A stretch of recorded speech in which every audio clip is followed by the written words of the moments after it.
Hey, I have actually no idea how to summarize this interview, and I think Pete would find the fact that I don't know how to summarize this interview very funny because there's, like, a Hegel joke in there somewhere. So, what I'm going to do instead is tell you how it came to be, and if you're not interested in history or something, you can just skip to the interview. A while back, I came across this piece by Pete in a journal called The Philosopher. It's a pretty critical review of What We Owe the Future by Will MacAskill. It also has a really great title, The Weight of Forever. But beyond that title is a really interesting long form piece that considers and articulates MacAskill's long-termist position and then proceeds to engage it in a pretty rigorous manner. I wanted to talk to him about it, and with thanks to a previous guest, Pelle Greitzer, I was eventually able to get in touch with Pete. And as I realized that Pete's philosophical interests include more or less everything, the scope of this conversation grew, and so it's quite long.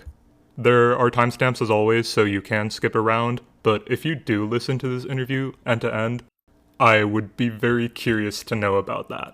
Anyway, enough preamble. As always, if you derive any amount of value, joy, other feelings out of this, do leave ratings, send it to people who you think might enjoy. And with that, here's Pete Wolfendale. I realized you might be a really good person to ask what I'm about to ask as I was going through your work. I first came across your really wonderful review of Will MacAskill's What We Owe the Future, and eventually I found myself kind of down the rabbit hole of trying to figure out who is this Pete Wolfendale guy, what is he doing? And I read a bunch of your interviews and the intro on your website and understood that your interests are kind of everything. And you have also written a little bit about like what it's like to be in this kind of para-academic space you were in, and then also the academic space of philosophy. And I have a little bit of background to this question. A lot of my philosophy education was with this wonderful professor, James Krinos, whose specialty is Hegelian metaphysics. And at some point, when I was doing a reading group with him, we read this paper by Jonathan Schaffer called On What Grounds What. Oh. My first reaction to this after reading a bunch of Hegel was like, is this what people were doing in metaphysics for a serious amount of time? It was just kind of insane to me. I didn't understand what was going on. And like I've since learned a little bit of the history, but it makes me curious as a practicing philosopher who is interested in everything, including metaphysics, how you experience the academy. What is it we're doing? How do you experience it? Oh, how do I experience the academy? Well, I should say I'm sort of no longer in the academy, really. I've been on the edge of it for like 15 years, let's say. So I have a sort of 1 foot in, 1 foot out perspective on it. I think, you know, I wouldn't have this perspective if I didn't, in some sense, want to be in it, and I wouldn't, in some sense, want to be in it unless I thought there was something really valuable in there.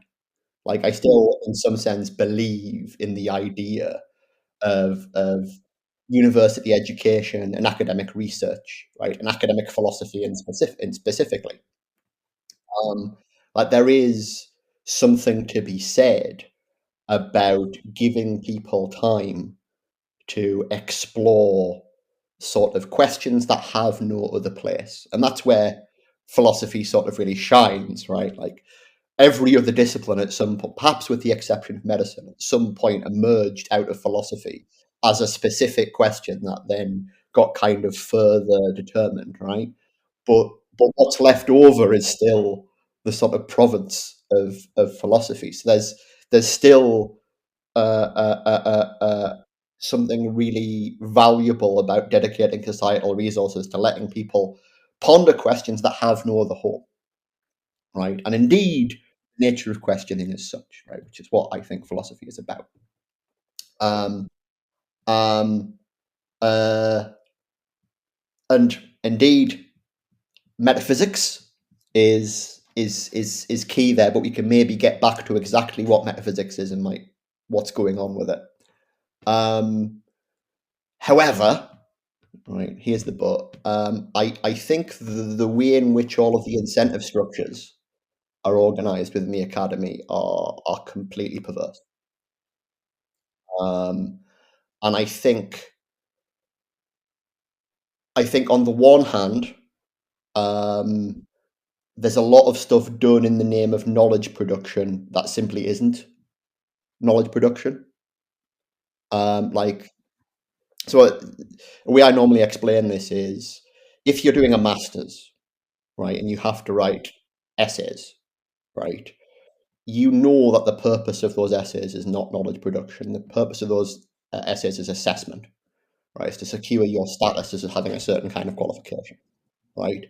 The lie we tell ourselves as academic philosophers is that that process ends at PhD level, right? And then we're producing these papers for knowledge production purposes. No, we're not, right? The vast majority of those are not being read by more people than are reviewing them, right? They exist purely to provide a certain kind of status. I've got a journal publication which can go on my CV, which can mean I can maybe get a piece of the pie in the form of a teaching job, right? And indeed, like, when was the last time you looked at a copy of a journal because specifically you were like, I want to read this journal, and I might read a whole issue, or I might read like a variety. No, that's not how journals work anymore, with a few exceptions, right? Um, the system is set up for this massive process of assessment, which I think is now massively about quantity over quality, and takes up a huge amount of all of our time, both those who are writing the stuff and who are reading it. And we could all just chill out and decide to publish less, and to publish more on things that we think are interesting and we want to, rather than things that we feel we have to, because that's the specialization we locked ourselves into when we chose our PhD dissertation, right? So I think there's a lot of perverse incentives that cause a variety of issues. And another side of this, and I can say this as someone with a foot both in sort of continental and analytic camps in philosophy, is that it also massively mitigates against originality and what I'd say is maybe systematicity, right? Like, so when we think about historical philosophers, we think about people who had sort of like, and again, this isn't entirely the case, but we think of a lot of people who have big systematic ambitions, who want to think about a lot of different things and how they fit together. Yeah, Right. Fichte, Schelling, Hegel, etc. You know, like, and you might look at like Hume, you know, wrote the treatise when he was, you know, in his early 20s. You know, like you have like young philosophers, you know, maybe not including Kant, you know, he had his silent decade, but producing these kind of like really big, ambitious works where it's about how various different ideas hang together, right? In the analytic tradition, you're not allowed to do that till you're in your 50s, right? Minimum, right? Not anymore, anyway. Right? You've got to pay your dues, which means publishing a bunch of articles on the same few small topics, trying to kind of make a few tiny distinctions or correction. And it's not that there's no value in that, right? There can be value in that if it's not just being done for the sake of producing accessible stuff, right? And in the continental tradition, you're not allowed to do it at all, unless you're French, right? Like, so this is my particular beef with continental philosophy is continental philosophy will share my critiques of analytic philosophy. They'll be like, oh, it's all just like this logic chopping, nitpicking. What we're interested in is big questions, big ideas, big perspectives, right? And they thirst after novelty. They want the new, blah blah blah, and then will ruthlessly persecute anyone who tries to give it to them. Like, and focus the entirety of the discipline upon the exegesis of past philosophers and bringing in the last wave of legitimate continental thinkers into the Anglophone tradition. Or yeah, sorry, that's me being as nasty as I should be about the types of academic philosophy. That's a good narrative. It definitely coheres with this thing you wrote. I want to say this was about 10 years ago, but I think a lot of what you're saying comes up in that blog post you wrote about the systematic problems of contemporary academia. I think to your point, you said basically that a lot of the really path breaking, interesting work done in the history of philosophy would be discouraged, marginalized by the kinds of systems of assessment we have. And it's interesting to me, just it's a bit of a meta question thinking about what does it mean to make progress on something? How do we measure progress? Like when I think about the analytic tradition and some of the papers I've read where somebody is constructing a semantics that solves a certain amount of problem or brings clarity to a certain sort of utterance, we have this binary answer, yes, no. Are we able to make sense of it or something of that sort? And we had this measurable definition of like progress for some definition of progress, whatever you think progress means. And so it's like under a system of assessment or measurement, you feel like you're getting somewhere. But when you like abstract that a little bit more and think about, are you really? I feel like I start to get a lot less clear about that question. I'm wondering how you think about it. So yeah, I mean, I think you're right that in the analytic tradition there is this more kind of concrete conception of progress, which is um, uh, is I suppose it's dialectical, not in the Hegelian sense, but in this sort of sense of like, look, the discourse tree has been further defined, right? We now know that there are these three options within this space. These are the three positions you can take, and if you take this position, there's two options there, and there's and a lot of the time you can do something where it's like, actually, no, turns out there's a fourth option here, right? And that's a kind of further determination of the space of coherent positions. Um, and occasionally you get a like a really good knockdown. Like actually, it turns out that option just is not viable, right? So and that produces a certain sense of collective endeavor that together, right, where we're expanding and whittling down this tree of potential consistent positions you can occupy. And I think there's something laudable about that, right? Like I don't want to kind of shit all over analytic philosophy because occasionally there are these just absolutely crisp, beautiful papers that you're just like wonderful, right? Um, but in my experience being in analytic circles, um, there's also this focus upon this kind of specification, right? Or I'm trying to think of a better word, like the resolving the further details at the bottom of the tree, right?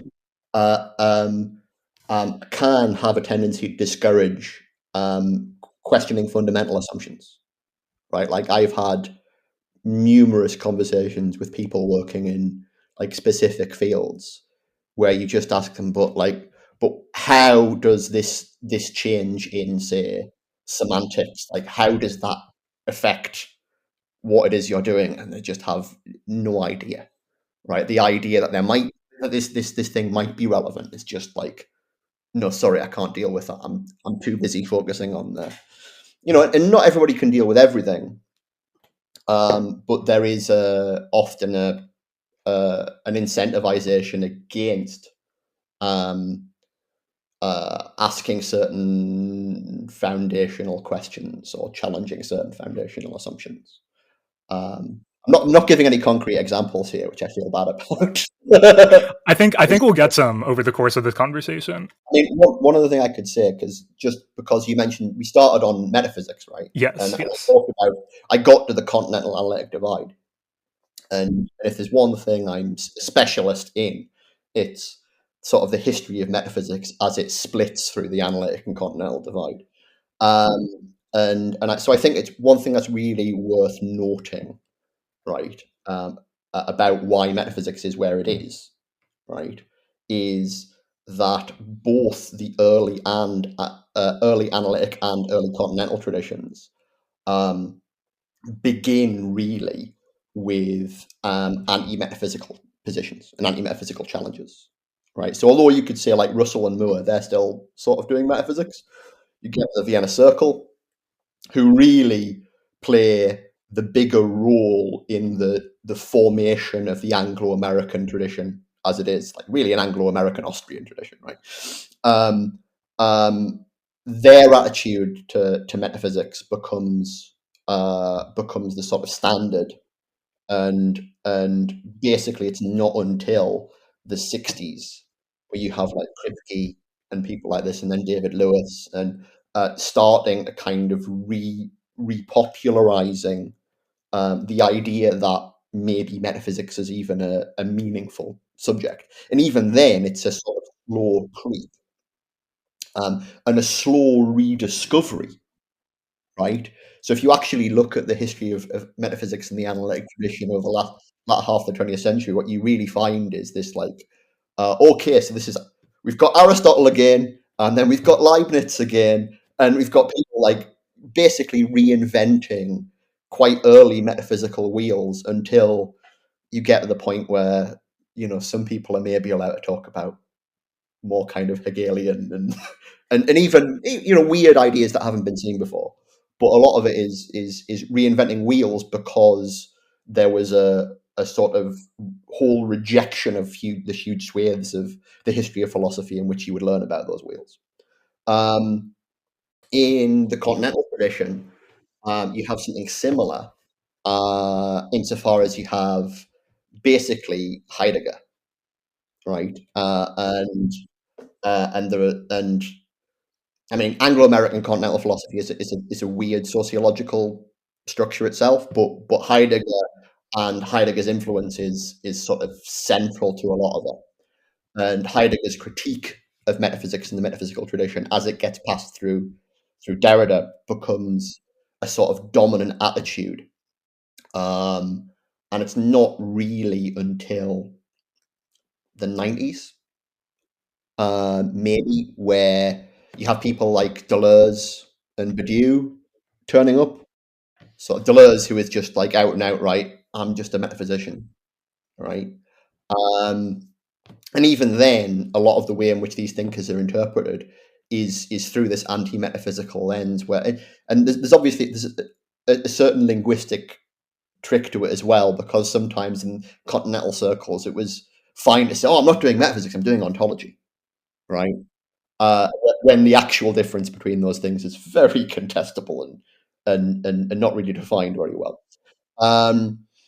So it's not really until the 2000s and later that metaphysics as a topic becomes something that can be redone. And again, it's this sort of like rediscovery of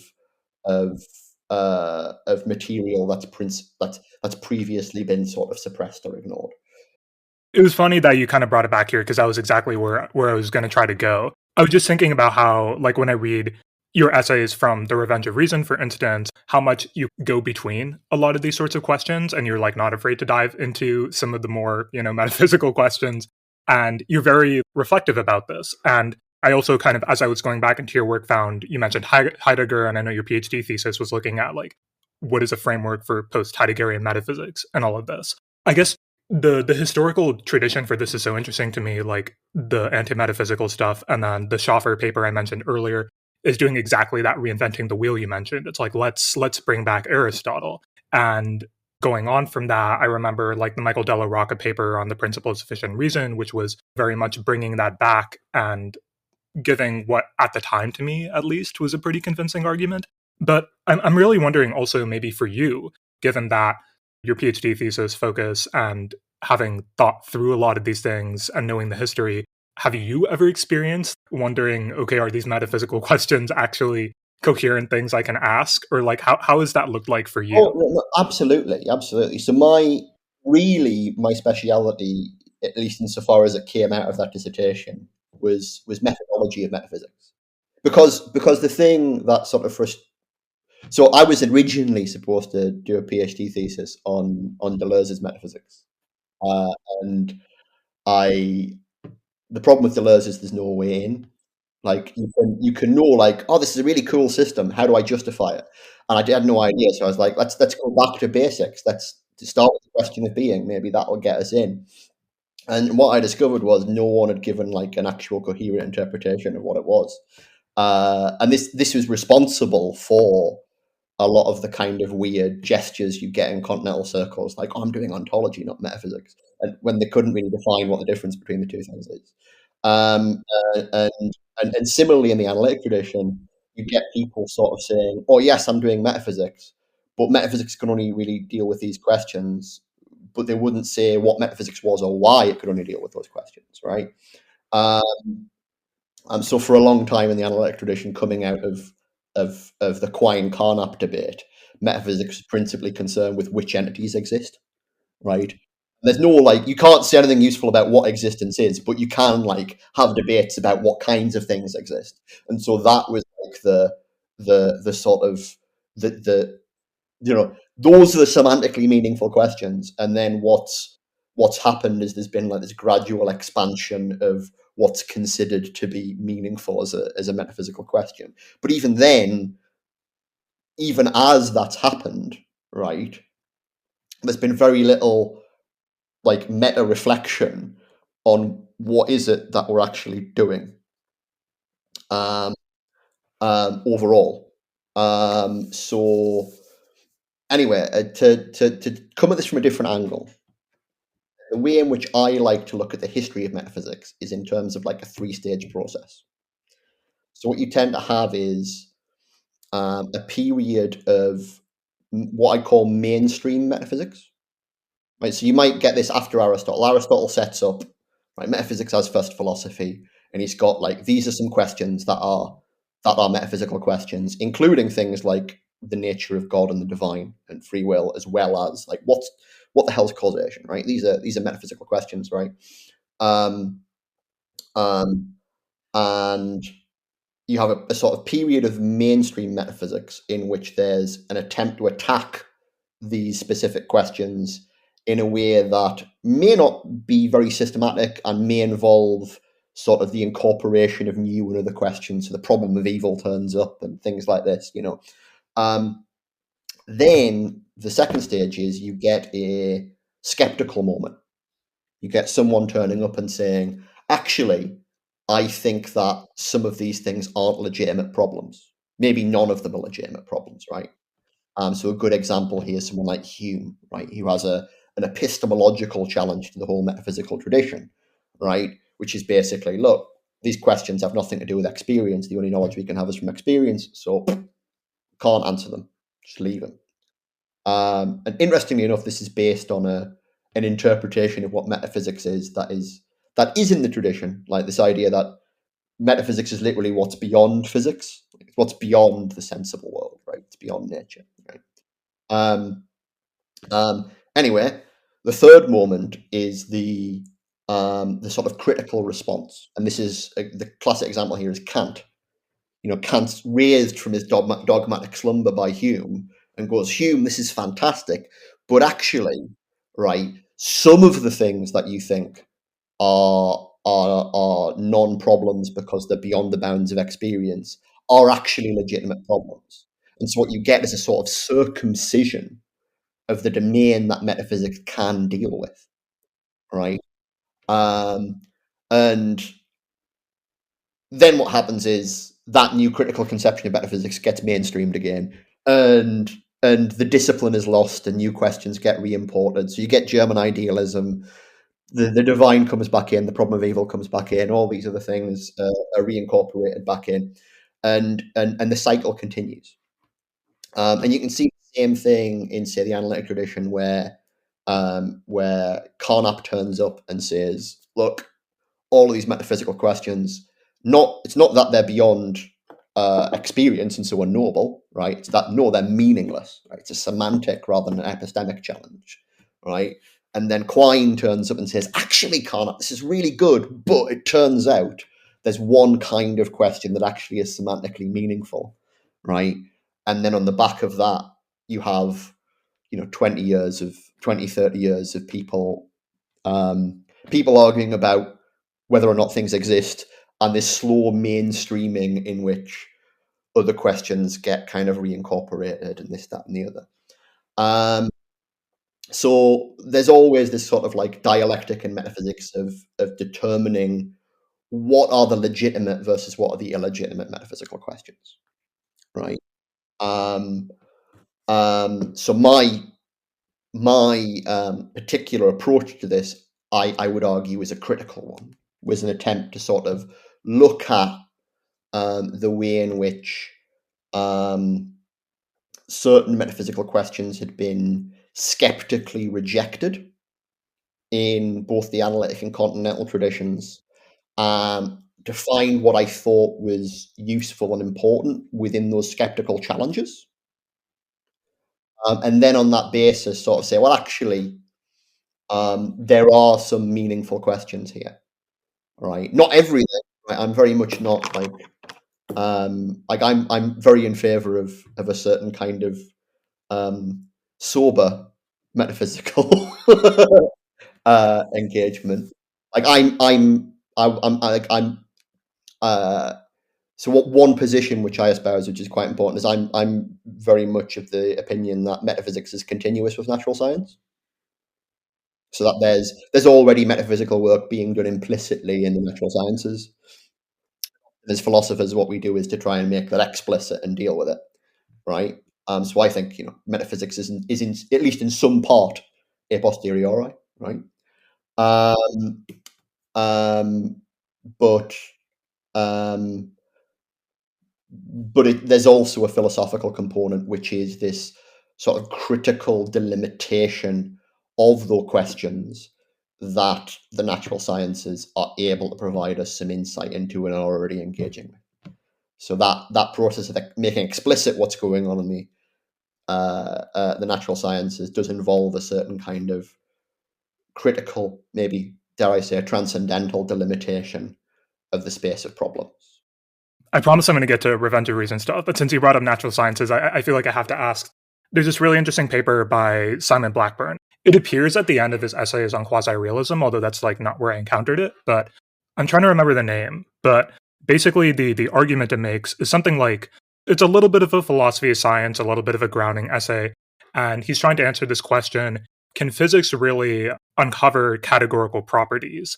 And it's a very weird paper because he basically makes an argument that kind of goes in both directions. Like, does physics uncover categorical properties? Yes, maybe, but also like, no, not really. It only uncovers dispositions. So, when you're thinking about like mass and charge defined in terms of other things, or solubility and stuff like this that is defined in terms of other terms, he has a pretty strong argument in that paper, I think, that physics only uncovers these sorts of dispositions kind of all the way down. And so that kind of connected in my head when you were talking about metaphysics and the natural sciences. And I'm curious how you think about challenges like that in Blackburn.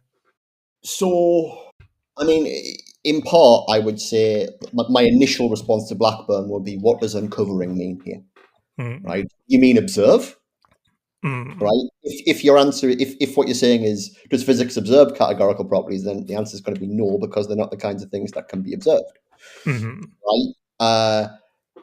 If what we mean is, does physics, through its theoretical edifice of constructing models of reality, uncover certain kinds of categorical structures, the answer might be potentially, right? But essentially, what we're talking about is the intellectual innovation that is possible at the level of the sort of conceptual organizational level of theorization, right? And then we want to go, okay, well, what is a categorical property then? Sorry, I'm getting a little bit out here, but bear with me. So if we think, right, okay, is a categorical distinction, for instance, one between an object and an event, right? Okay, that's probably one that physics is going to have to presuppose rather than discover, right? It's a pretty foundational one. But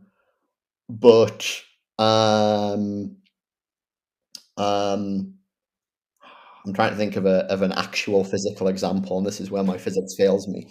There might be sufficiently abstract concepts that sit between, right? The sorts of dispositional things that he's interested in, and the kinds of, basically grammatical concepts that we're talking about when we're talking about the distinction between objects and events. I mean, my personal way of thinking about metaphysics is I do think that there are certain categorical concepts that aren't uncovered by physics, right? But I think that these are precisely the concepts that provide us with the meaning of the questions that that physics is engaged with. So an example would be like, what is an event, right? That is a question that actually physics is engaged with, right? It's a huge feature of relativity theory, right? And everything that comes after it, like your previous conception of simultaneity, just doesn't make sense. Okay, so the very conception of what events are, like of what we mean by an event, right, is fundamentally subject to that full empirical process of theorizing and testing, right? But you might be able to provide a logical categorization of the concept of an event, which is neutral as to potential different answers that physics might give you. And that sort of logic of the concept of event is the thing that makes sense of what's going on. So to make it more precise, there's a difference between a question like, what does event mean, right? And what is an event, right? What does event mean is the question, the critical question that helps you delimit the actual metaphysical inquiry that is involved in physics when they're asking, okay, what are events? How do they work? I was thinking about the distinction you were making, I guess, is like the same one you make in your essay on transcendental realism. And then that kind of connected for me because I guess as we're talking about Blackburn, this is another thing about Blackburn with his idea of like projectivism. The way we think that maybe the structure of our thought or the structure of our language says something about the structure of reality itself and how this isn't always true. I thought that was kind of interesting given your argument in that essay about how there's an epistemological excess, but like the real structure of the world, there's something out of bounds of the structure of our thought about it. It was kind of interesting just putting those two thoughts together as you were talking. Yeah, I mean, because I say you're right. Like, I actually I developed the more specific, detailed conception of what I'm talking about through engaging with questions like Blackburn about. Blackburn wants to say, look, value properties aren't real. They're just things that we project onto the world, right?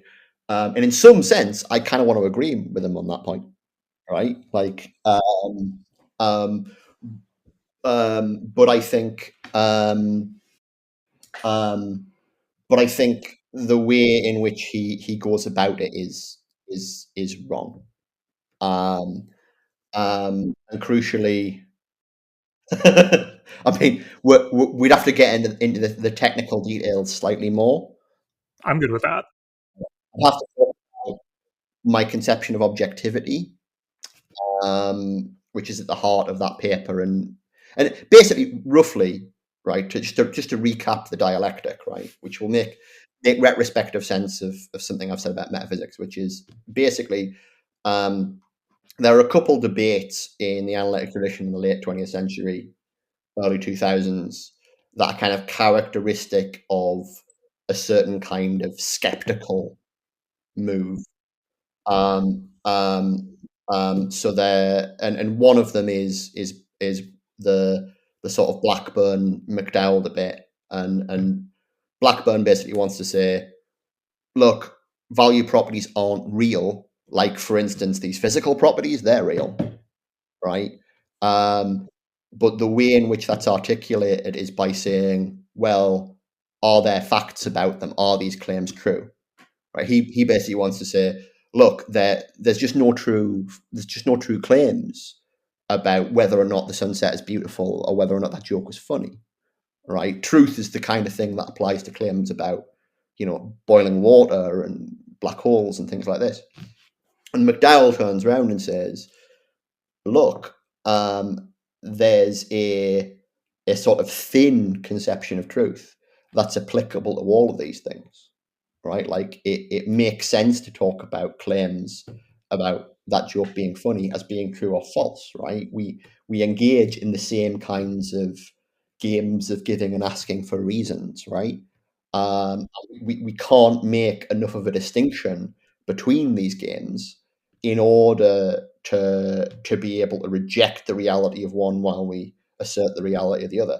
And this move made by McDowell is what I'd call a sort of deflationary realism, and it's the same kind of position that's made, that same kind of argument that's made by Quine, where he basically says, like, you know, if you've got sort of Platonists and nominalists arguing about whether numbers are real, Quine just says, like, look, this substantive conception of real that you want here, it makes no sense. All we can talk about is this sort of like thin conception of existence, which is just like, if we claim that things are true, then whatever is existentially committed by those claims that we take to be true, that's what exists, right? And there's, like, I give another example, which is about modal realism, but I'll skip over it. And my sort of response to this kind of skepticism, because this deflationism is a way of getting rid of metaphysics. It's basically saying, look, there isn't anything to metaphysics above and beyond semantics, right? As long as we work out the semantic structure of discourse, that's that, right? Um, um, um, my sort of response to this is to go, well, actually, turns out we can make a distinction between types of truth.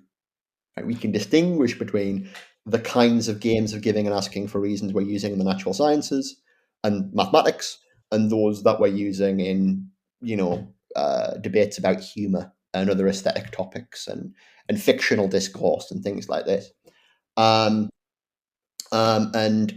this is the basis of a distinction between objective and non-objective truth. Basically, to put it in the simplest terms I can, in those types of discourse in which we aim at objectivity, right? And objectivity is something aimed at rather than something like objectively possessed, right? Um, um, we do our best to divorce our claims from any justification that appeals to attitudes, right? So we aim at what Brandon would call, absolute attitude independence, right? And we have particular discursive structures in which that aim is through which that aim is realized, right? And in certain other kinds of discourse, those structures aren't present. It's simply impossible to even approach the ideal of divesting the justification of our opinions, right, from reference to the opinions themselves, right? Um, my point in that paper is basically, once we have this pragmatic epistemological conception of this difference between types of truth, all of those things that the deflationary realists were saying, well, we can't talk about them because your appeals to reality make no sense in virtue of truth, can actually be made sense of, because we can define reality in terms of objective truth rather than the other way around, right? Rather than saying, like, the statements of physics are true because they talk about real things, whereas the statements of aesthetics aren't true because they don't talk about real things. We define what it is what it is for things to be real in terms of the kind of talk that we can have about them, right?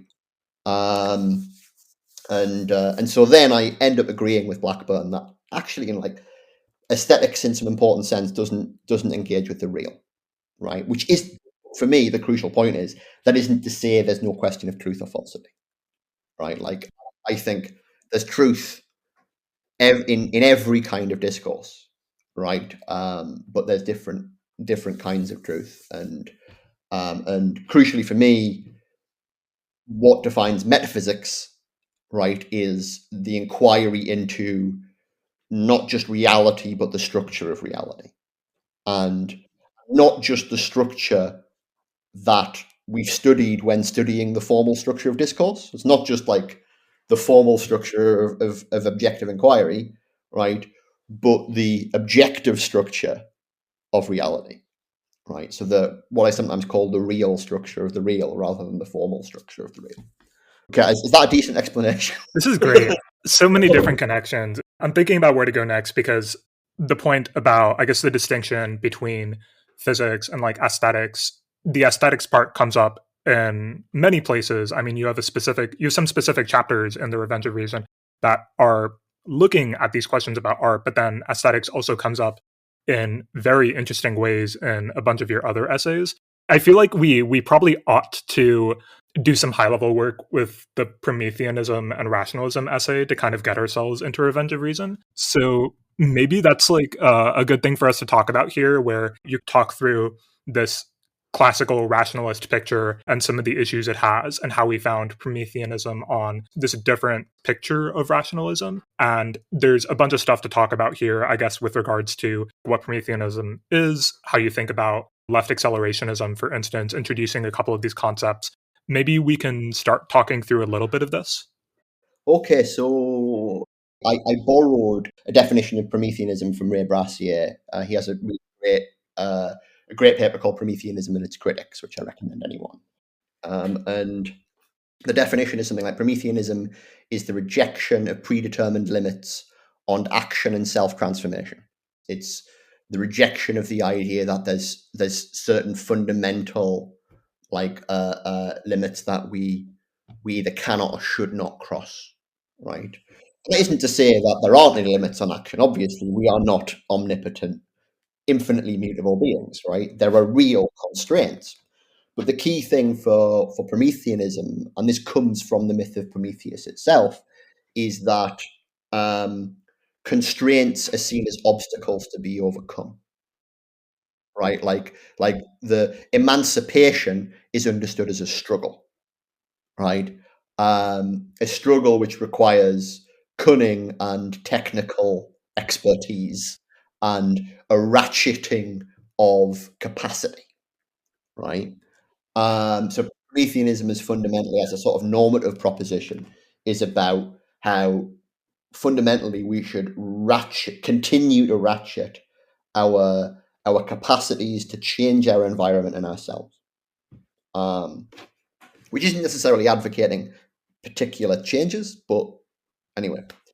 What I say in the Prometheanism and Rationalism essay, the sort of the founding argument is that if you accept this definition of Prometheanism, it's sort of inherently premised upon a certain rationalism.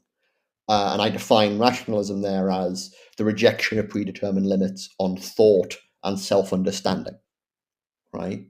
So any limit on thought is a limit on action, and any limit on self-understanding is a limit on self-transformation. So from that perspective, Prometheanism has to entail rationalism. Where the essay then goes is to sort of go back into the history and sort of explain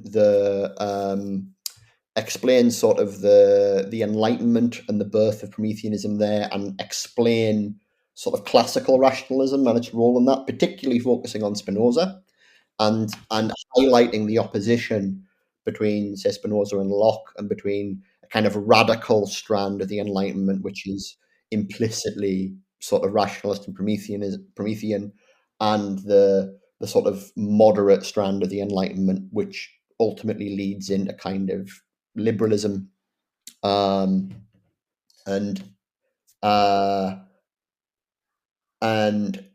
then I provide as well as kind of offering a basic critique of the moderate Enlightenment, I then offer a sort of a critique of classical rationalism. So to lay that out very simply, let me put the critique of liberalism first. So the key critique of liberalism is, and this is familiar to anyone who's sort of read Isaiah Berlin on freedom, right? Is that liberalism focuses on negative freedom rather than positive freedom, but the way in which this causes liberalism to think about agency is to essentially ignore the nature and source of agency. So for liberalism, the liberal agent kind of pops out into existence at 18, right? And has options, and it can choose between whatever options it wants, and that's what freedom is, right? Like, it's not constrained in its choices. But how does choice work, right? How is the capacity to choose cultivated, right? All of that stuff has to be bracketed. So the way I kind of put it is that freedom remains a kind of gift, right? It remains a kind of divine gift. So it remains Gnostic, right? Even when the divinity that gave it has been occluded. And I think this is something I believe quite strongly, and I think it's most evident. This is not something I talk about in the paper, but I think it's worth mentioning. It's most evident whenever you think about the problem of childhood in sort of liberal democracy and in liberal theory.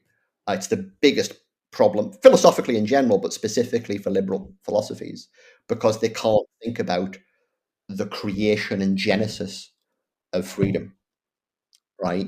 And this becomes even more significant because you see a lot of the blind spots in liberal political philosophy throughout its history then get modeled on the problem of childhood. So colonialism, right, is paternalism, right? It's the way in which all of the problems are discussed and justified are all through an analogy with parenting and child rearing, right? Same with women, even to some extent, and So anyway, so that's the kind of deep criticism of liberalism, that fundamentally what freedom is, the positive capacities, right, are ignored, and that results in this phenomena or it's one of the things that results in this phenomena of the sort of abstract liberal individual being indexed to particular marked particulars, so whiteness, cisness, maleness, things like this, become the sort of default view of what a free agent is. Anyway, I think that this critique of liberalism does also, to some extent, apply to classical rationalism, because in classical rationalism, reason itself still isn't understood as a causal process. It's treated as kind of sui generis, right? You kind of, the rationalist is supposed to follow reason wherever it leads, but the rationalist is incapable of understanding anything like causal constraints upon the process of reasoning, because they're fundamentally unable to think of the process of reasoning as itself something that is causally realized. Even someone like Spinoza, who technically should be able to think this, doesn't, right? And so the point of what I'd call neo-rationalism, or at least what has been called neo-rationalism, is basically to retool rationalism in the age of computer science and cognitive science.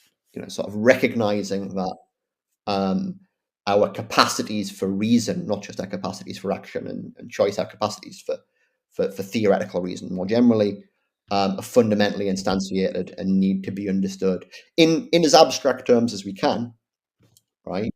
And that enables us to understand the constraints imposed upon reason and thereby to potentially overcome them.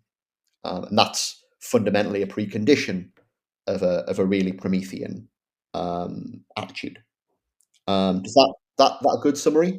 Yeah, and there's a lot of different connections for us to kind of make going from there. I know you explicitly think about some of these things when it comes to I'm very interested in the way that people, since you were mentioning computer science and the modern version of a lot of these questions about reason, what it is, a lot of people thinking about questions about AGI and, looking at computer systems as actual agents and how that intersects with our understanding of the human ability to do reasoning and stuff like this. You have this whole section about what reason actually is, where you kind of lay out my recollection is you distinguish rationality from animal cognition and instrumental computation via generality. And I think your definition of generality is something like incorporating and operating upon any form of information, at least in principle. In principle extensibility. Yeah. And that we can utilize information we didn't evolve to process, and you bring in language as the medium that makes this possible. And it allows us to kind of communicate our understanding of the world, even when that understanding of the world is kind of pre-linguistic in itself. I think there's a lot of interesting intersections here, especially at this kind of moment where we're dealing with language models and looking at how does this intersect with the capacity for reasoning. I'm wondering if maybe we can talk through a little bit about your thinking about what we were just covering, what reason is, and then how you think about that in relation to some of the questions that people are having right now, I suppose, if you reflect on, language models, their capabilities, and that intersection with some of these questions. So I'm very explicitly, when I say reason is about generality, I have the G in AGI in mind, right? And I should say that AGI as a term was really useful when it was introduced. I loved it when I first got into it, and then at the moment it's again undergoing a certain kind of semantic fragmentation, because there's some people who think that what AGI means is nothing less than self-improving, exponentially self-improving superintelligence, right? And there's some people who think that AGI is a large language model that can make an appointment for you, right? And I'm like, both of those are very bad conceptions of generality, not least because, right, generality was supposed to index something that we find in human intelligence, right? That is not present yet in LLMs, and two, because human intelligence is sufficient for generality, and we should our definition of generality should not imply this kind of crazy frictionless takeoff that some people imagine. So I mean, just as a side point, if you want to see a self-improving system, look in the mirror, right? We're already self-improving systems, right? We're not infinitely mutable, right? And I think the conception of hard takeoff that a lot of people have in mind presupposes a kind of ideal mutability that really isn't possible in principle. Any kind of self-improvement is always going to be concrete, right? And so, yeah, this is where I have problems with certain kinds of singularitarian thinking. Anyway, let's pull back and talk about generality, and we'll talk about what the people who say LLMs are already general are missing, even if there's still there's something interesting there. So I have sort of two things for generality. One is, as I've already said, in principle extensibility, being able to process information about things that you didn't evolve to process. So we can deal with environments that and indeed reason about objects that we only get information about through our techno-linguistic infrastructures. We can talk about electrons and black holes and things that that we are not adapted for, right? And language is what makes that possible. Basically, inference, as far as I'm concerned, following, say, Sellers and Brandom, right?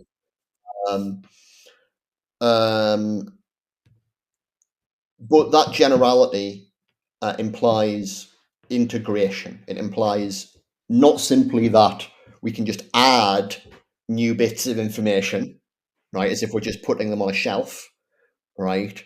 but they're completely separate from one another. It means being able to integrate these into a unified picture of the world in a way that, and this leads to the third point. This implies revision, right? Like what it means to be able to integrate means being able to revise your conception of the world on the basis of new information, right? So when we are able to create long range, deep telescopes into the or when we create particle accelerators, when we create these new instruments that enable us to get new kinds of information, they force us to reevaluate our conception of what the universe is like, and that can have potentially unlimited implications. Right, so we go from in principle extensibility to in principle revisability via integration, and crucially for me, when I talk about revision, and this is something I take from Brandom, who gets it from Hegel, the point is not simply revising our store of facts about the world. It's not like where we've got this store of facts and, right, okay, we've got to take some of them out and replace them with other ones. It's also revising the concepts which articulate the content of those facts, right? And another reference point here is like Quine, right? There is a certain level of semantic holism here. It's not, I mean, you can go too far with holism, but there is a certain kind of in principle connectivity, right? Which means that there has to be the possibility that when we acquire new information, it could force us to revise any one of our beliefs, right? At least empirical beliefs. Mathematics is more complicated, right? Yeah. So generality. Another way of describing this, right, would be to say, in principle, open-ended learning, right? And to talk about where machine learning is, right, the first thing we have to recognize is we don't have autodidactic systems. From a simple architectural standpoint, like systems cannot train themselves, right? We train them in one shots, right? If you want, and this gets to the this comes into the possibility that the problems of revision, because when you're revising your worldview, you want to be able to do it, although it's sort of holistic in the sense of anything can potentially be revised. In practice, it's local, right? We revise specific beliefs on the basis of, right, and we can do that in situ. Like, I don't have to modify all of my conception of the world every time, right, I want to add a new concept or tweak a prior theory.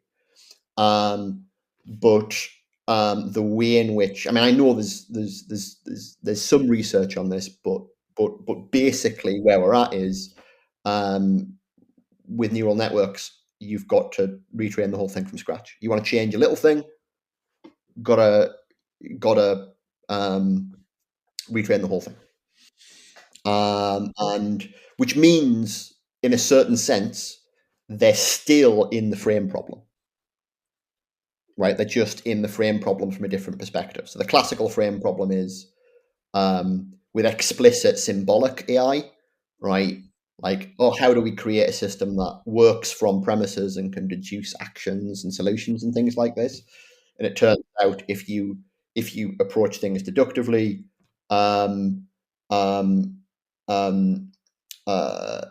modification of your system becomes exponentially becomes computationally intractable, because every time you add, say, a new variable to the system, you've got to articulate every relationship between every variable, including specifying when a variable is irrelevant to another variable.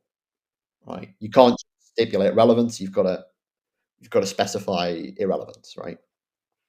So things get, combinatorially hairy very quickly. With neural networks, the advance has been being able to do implicit competence rather than explicit competence, like rather than explicit working on rules, and in this case, rules governing reasoning, right? They've been able to just learn what they call a frame, right? Learn a frame dictating what is and isn't relevant, right? In a way which is massively more capable, right? Like it's much more computationally tractable, but it still has the fundamental structural problem, which is that if you want to change a little thing, you have to change the whole thing, right? The process of change is different. It's not, we don't go in and we don't modify the network neuron by neuron, we just retrain, right? But it's still, anyway, is that making sense? Yeah, there's two things I actually wanted to say to that. One is about humans and concepts, the other is about neural networks and concepts. Maybe I'll say the seconds first, since you were just talking about intervening and having to retrain these systems. I think generally that's a very good point, but there definitely is a lot of work in the interpretability space and in the space of merging models and intervening on their behavior, where people have been able to find, for instance, looking at neural networks, what is, if you look into like their semantic space or something like this, you can then figure out what are some vectors that relate to like human interpretable concepts. And then people have gone on, right, and be able to intervene on a neural network's behavior by adding some latent corresponding to a human interpretable concept. And so it's hard to do this in isolation, but there's definitely been some interesting kind of Yeah. contemporary work on And this. again, I'm totally in favor of that, and more power to us. Like one thing I should say is like I'm also not. I try very hard not to be the sort of person who says like this is something that computer systems can't do currently because they're never going to be able to do it because there's some special source of human cognition that we can't recreate this way. Like I'm not even saying neural networks in principle can't do this stuff. Just as it stands structurally, they're not autodidactic, right? Um, um, the next point.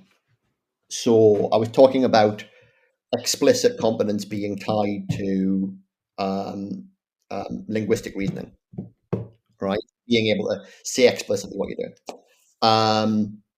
And the key thing is up until the development of LLMs, what we were doing were training things that had specific kinds of practical competence. They could solve specific ranges of problems, right? What we did with, I say we in the, the loosest sense I've had no, this, what we've done with LLMs is not to achieve generality in the sense of enabling them to do the full range of things that humans can do. We've achieved generality in the sense of enabling them to do the kinds of specific tasks that humans can do with language, right? And a range of those, right?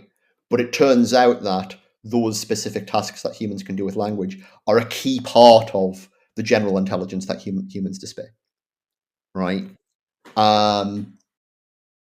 How are they similar and how do they fall short? I would say so. I'm an inferentialist. Right? I think that the key to understanding the nature of semantic content and linguistic practice is inference, the game of giving and asking for reasons, right? And LLMs can play, right, up to a point, right? They obviously have managed to sift out inferential relations from a kind of a mass of what we might think of sort of statistical semiotic associations, right? Um, but they can only follow chains of inference so far. Right? It's quite clear that what they're doing is learning sort of fragments of reasoning. But crucially, these fragments are only kind of locally consistent, and they're not capable of achieving anything resembling global consistency. Right? Crucially, because at the end of the day, what they don't have is a world model. Right? There's no, this is why people talk about LLMs as hallucinating, and it's even that is kind of misleading, because that suggests that there's a distinction between truth and falsity, and there just isn't a distinction between truth and falsity. Right? There's no model of the world. What there is a kind of a condensation of ambient human intelligence, right, into something that can kind of mirror it, but it can only mirror it in a local way. And again, this in and of itself is incredibly impressive. Like this is very exciting and an amazing technical achievement, right?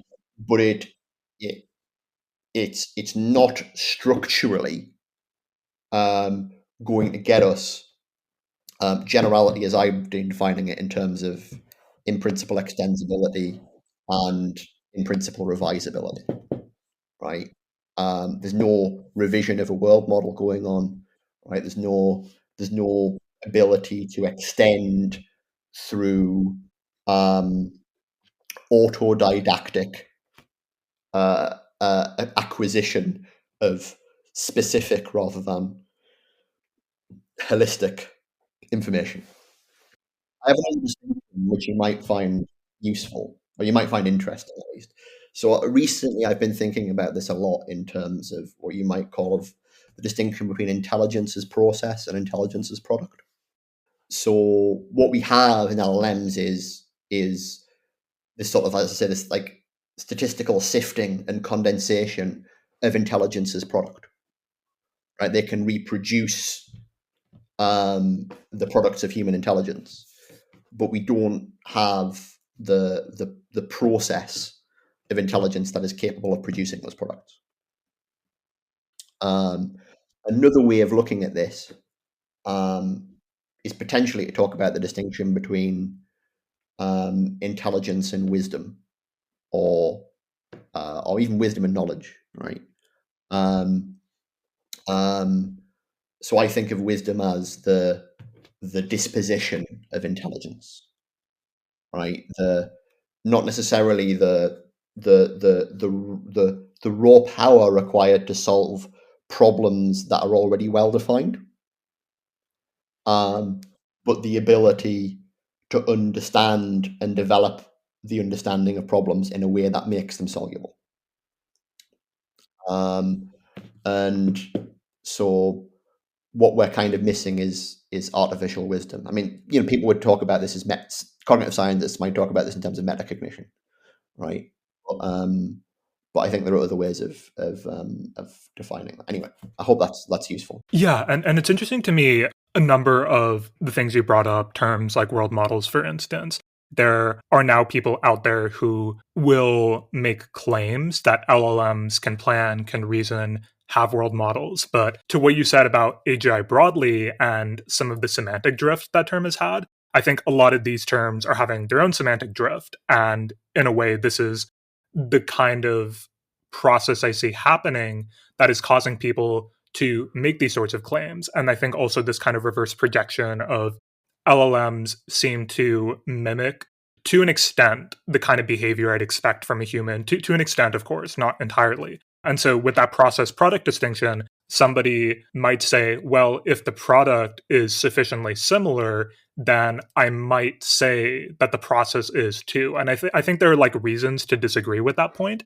But there are a lot of people out there who will say something like, if A and B behave similarly as far as possible to the point that I can empirically verify, then at the very least, I might think that the internal structure has to be kind of similar. And of course, in principle, it's possible that you have two entirely different structures that still yield the same behavior.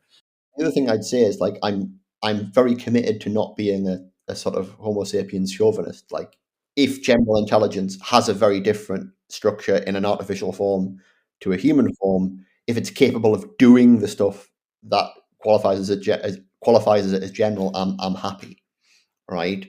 I don't think it needs to be human-like in an architectural sense, right? But I think that, like, the biggest argument against saying that because the products seem similar, the processes must be similar is, look, a human infant can learn language using a number of instances of examples that are, like, just like vanishingly small compared to what's required to train a large language model, right? Like, that tells you that there is something different going on when you're talking about infant learning and when you're talking about LLM learning. And I would say, like, in the one case, like, you might want to say it's only analogously learning, right? It's not learning in a sense that could involve anything resembling autodidacticism or directed pedagogy, right? But which isn't to say we can't get there, right? But that's where we need to go. And that, I mean, I have another computer science distinction that I like to make here, and maybe computer scientists will complain about it. But there is an important distinction between batch programs and online programs, right? And a lot of early computer science, it was sort of hampered by taking batch programs as the model of what computation is. Even when online programs were being used, they weren't being effectively theorized. And so you see this in the move to concurrency theory in computer science. Like, trying to understand what concurrency is a key part of understanding, like, online interactive programs, rather than things that can be modeled as, Turing machines or functions between natural numbers, right? And learning, as it's done at the moment, is batch processing, right? What I'm talking about autodidacticism, the key thing is online learning, right? You need systems that can be interactive, right, in the proper sense, rather not just interactive in the product sense of, like, we can interact with them now they've learned, but in the sense that when we're interacting with them, they're learning. Anyway, I hope that's useful. Yeah. There were two things that kind of came up as you were talking. One, on the point about human children and language acquisition ability, I agree with you on that point. It was interesting to me because somebody else I spoke to, in response to my making the exact same point you made, had this counter argument, which I don't fully agree with, but I'm curious how you might think about, which is that one way to think about it is the pre-training that is occurring in large language models is something like the evolutionary history that led humans to where we are today, so that we can then soak up data and understand stuff more efficiently. I think there's, like, maybe an argument that there's some kind of analog there, but it feels a little bit shaky to me, and I don't think I fully agree. I think it's a general kind of argument that crops up elsewhere. So this kind of argument crops up in AI safety circles as well, right? Where it's like, uh, evolution, the whole process of evolution on Earth has produced an agent that can plan and seems sort of self-interested, right? Therefore, in principle, all of these processes of training are going to recapitulate that in some sense, right?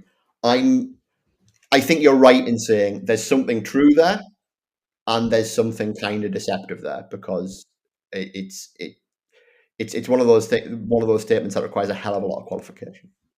Like, um, um, like, I think fundamentally, this is something that I've been a sort of opposed to in sort of AI and philosophy of AI circles for a while, is just the idea that um, there's just some kind of process that we can throw more quantity at, right, be it compute or data, that if you give it enough, will just produce the thing like magic, that will just produce the general intelligence that will then become self-improving and blah, blah, blah, blah. I think in the limit, right, that process resembles the process of evolution on Earth, right?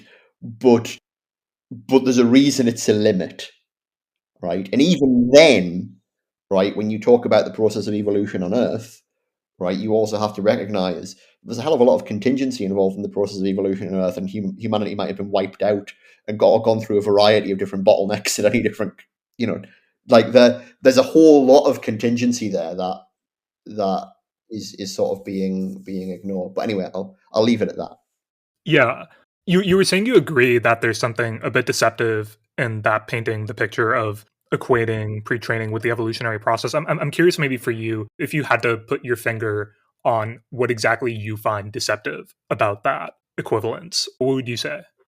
Let me see if I can put it more kind of concretely. It's I think it just models it presents the underlying process, or the terrain of possible output states that you're going to get to, as being way more smooth than it really is. Like, this is the sort of thing that leads to kind of singularitarian thinking, where the view is like, oh, there's just this one attractor. This is a single attractor that, as long as we put things on, it'll tend towards that. And um I mean, I suppose that isn't how evolution works, right? Because, like, if you do pay attention to how evolution works, that isn't how it works. And so I think at that point the analogy itself kind of starts to break down. But maybe I'm not being precise enough here, and maybe I need to go away and come back with a better argument. I think that's interesting. And I feel like we kind of experience, not just at the level of like the specific argument, but kind of a level up thinking about, we were talking a little bit about left accelerationism and kind of the ideas about progress and things like this. And I wonder how much one of the things that often comes up that feels almost analogous to this sort of picture, and I mean analogous in the sense that we assume there's like a very smooth trajectory and certain patterns of the world, progress, state, history, whatever, are inevitable, is precisely the technological progress notion that I see going on a lot. And there's always a sense of, okay, if we just keep building the technology, then we're going to get to this sort of end state. And there's this like sense of an inevitability narrative that I think doesn't account for the kind of contingency you were bringing up. Yeah, effective accelerationism Yes, yes. is pushing that narrative. As someone who's involved in the sort of the emergence of accelerationism as a term, which quickly became semantically out of our control, the emergence of EAC has been like both kind of fascinating and horrifying, in like in a sort of way of like, nobody would ever say that, and then 10 years ago going, no one could be stupid enough to say, for various reasons. I mean, we could talk about it in more detail, but both political. I'm actually very curious. I was thinking, given your relationship to accelerationism, like how this fascinates and horrifies you. Well, so like the big thing about accelerationism, this is a simplification, right? But the original sort of opposition was between left and right accelerationism, which I defined in a blog post many years ago, as basically this disagreement over. So the idea is, fundamentally, there's these inherent tendencies within capitalism, right? They're in conflict, right? Capitalism being this, dynamic social process, right, that has managed to sort of adapt itself to various conditions while sort of producing new technology and new living situations and new desires and all sorts of stuff, right? And these two tendencies, as far as I'm concerned, are sort of what you might think of as the. In fact, let me be explicitly Veblen, Veblenian, Thorstein Veblen. I'm a big fan. So he argues in the theory of the business enterprise, that there's this split between the what he calls the machine process, right, which is the sort of drive of industry, and the pecuniary drive, so commerce, right? And he would argue that um, um, traditionally the role of commerce has been to modulate industry. So industry is this kind of ratcheting of capacity, right? This inherently Promethean drive to kind of like expand our available means, and through that our available ends, right? Through new discoveries, new developments, standardization, right? Through the enrichment of the general intellect and the expansion of the industrial base, right? And there's more to it than this. But I think this is a good contrast. And commerce has modulated this in a potentially productive way. But for Veblen, commerce can also impede industry. Right? It can also impede that expansion of capacity. Right? And so his favorite examples of this was like the robber barons. But we see loads of examples of this today. So Cory Doctorow's concept of enshittification is Veblenian sabotage, right? It's commerce sabotaging the industry in a way that reduces our capacity in order to earn a profit, right? Veblen thinks these two tendencies are fundamentally incompatible. At the end of the day, one of them's got to win, right? There's a similar story with left and right acceleration. It doesn't map exactly, but we might say there's this conflict between modernity, right, and capital, right? These two things have been entwined together, right? But at the end of the day, they're incompatible, right? And you've got to go one way or the other.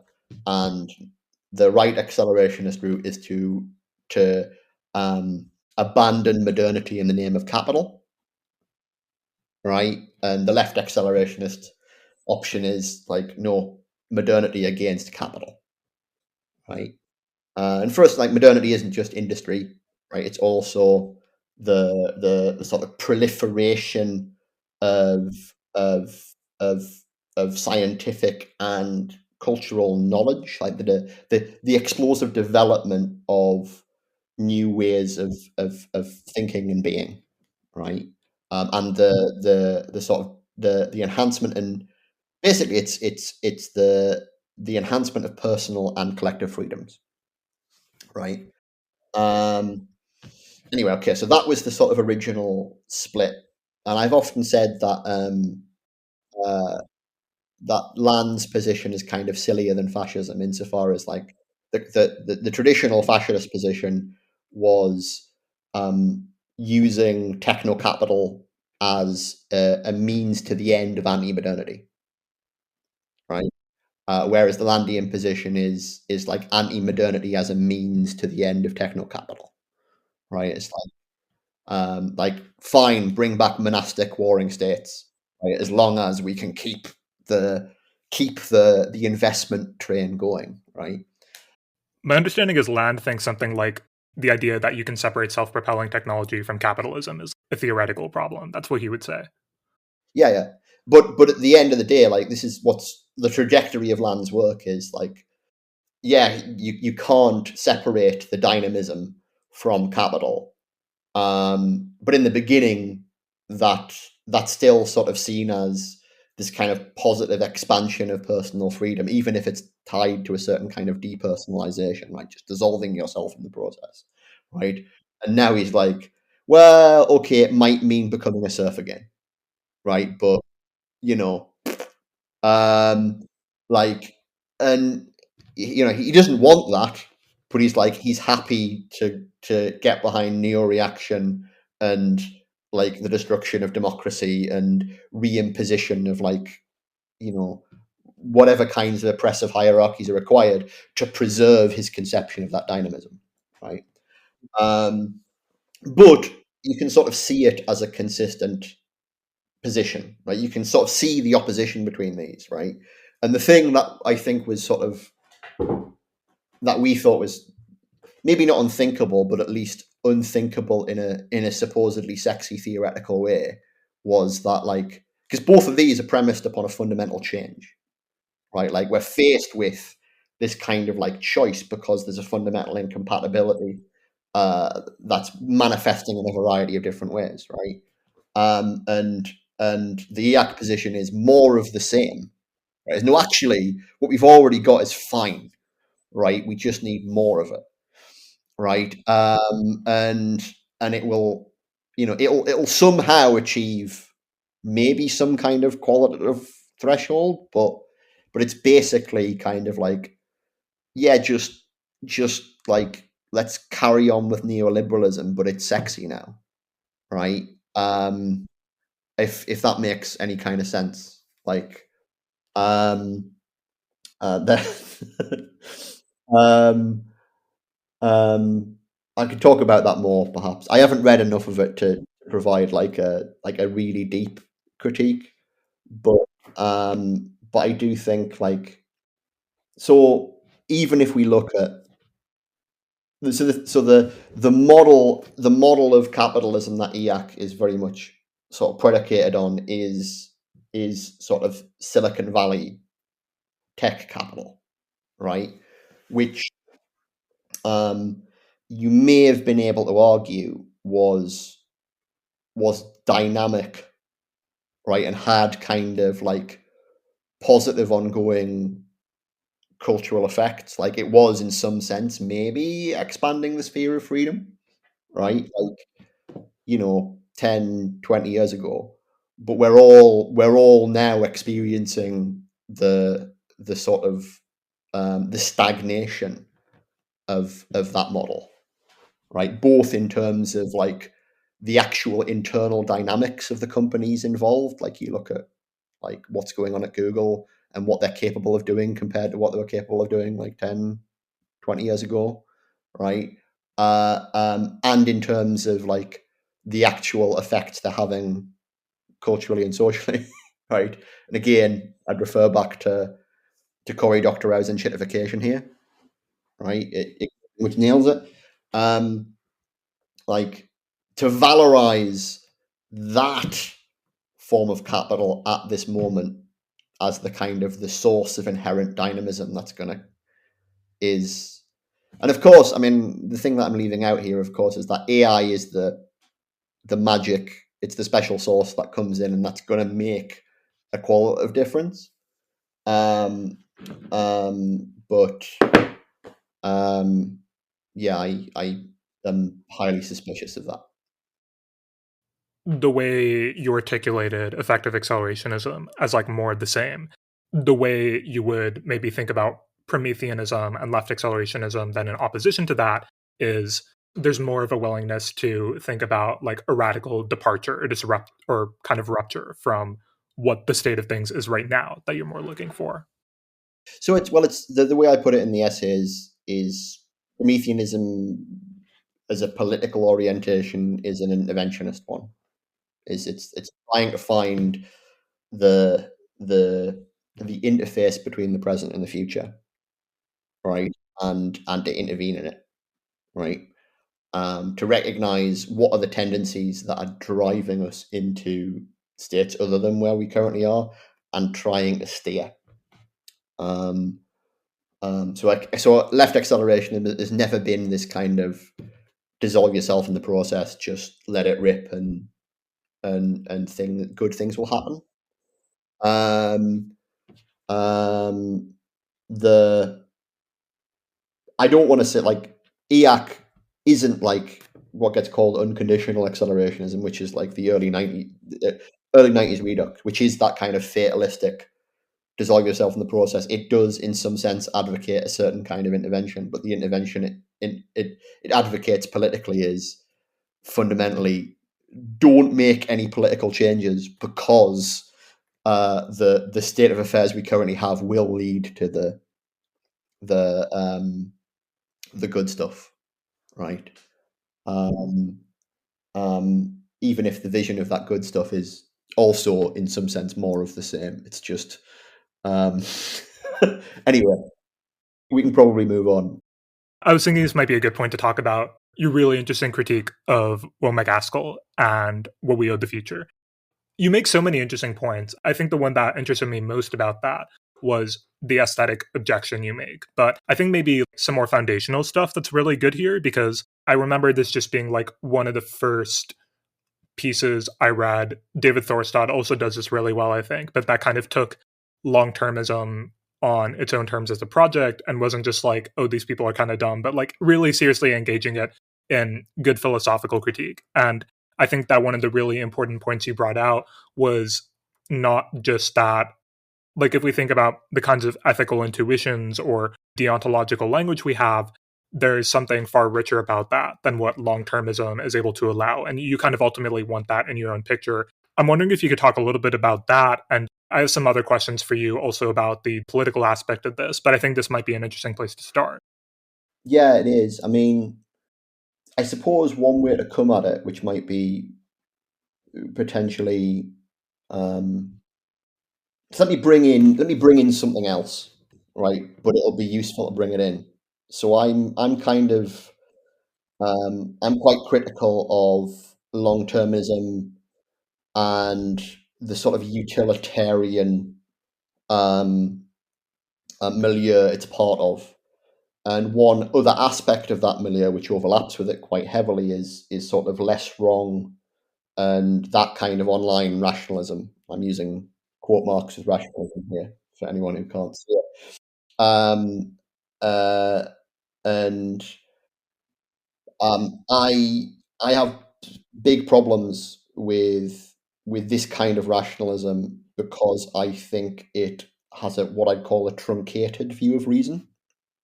And basically, what they think is, and this is oversimplifying, but it's not that oversimplifying that much, is that theoretical reason is basically exhausted by Bayesian inference, right? Probability theory, and practical reasoning is exhausted by decision theory and game theory.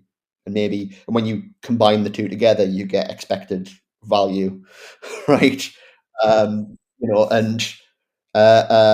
and that's all we need. And McCaskill's book is, in some sense, like, oh, expected value theory. That's just what reason is, right? And I think when I say these are truncated conceptions of reason, what I mean is they're locally applicable but not globally applicable, right? Um, so a good analogy would be like Euclidean geometry, right? Like sometimes Euclidean geometry is perfectly suitable, right? Um, but if you keep the parallel postulate and you want to reason about anything to do with Einsteinian mechanics, you'll go wrong, right? You can't have that axiom when you're dealing with the wider space of the universe, right? It's perfectly fine when you're dealing with stuff on your tabletop, right? I think the same is basically the case with the way in which Bayesian reasoning and decision theory are being deployed. And the quick answer about what's wrong with Bayesianism is the simple one is it doesn't do the conceptual revisionary stuff that I think is like the killer app of human intelligence, right? It depends upon having a preconceived conception of the space of possibility, which is kind of like semantically fixed, right? Whereas conceptual revision is, semantic revision is about changing our conception of what is possible, right? We could talk about that more, but I'll put that to one side.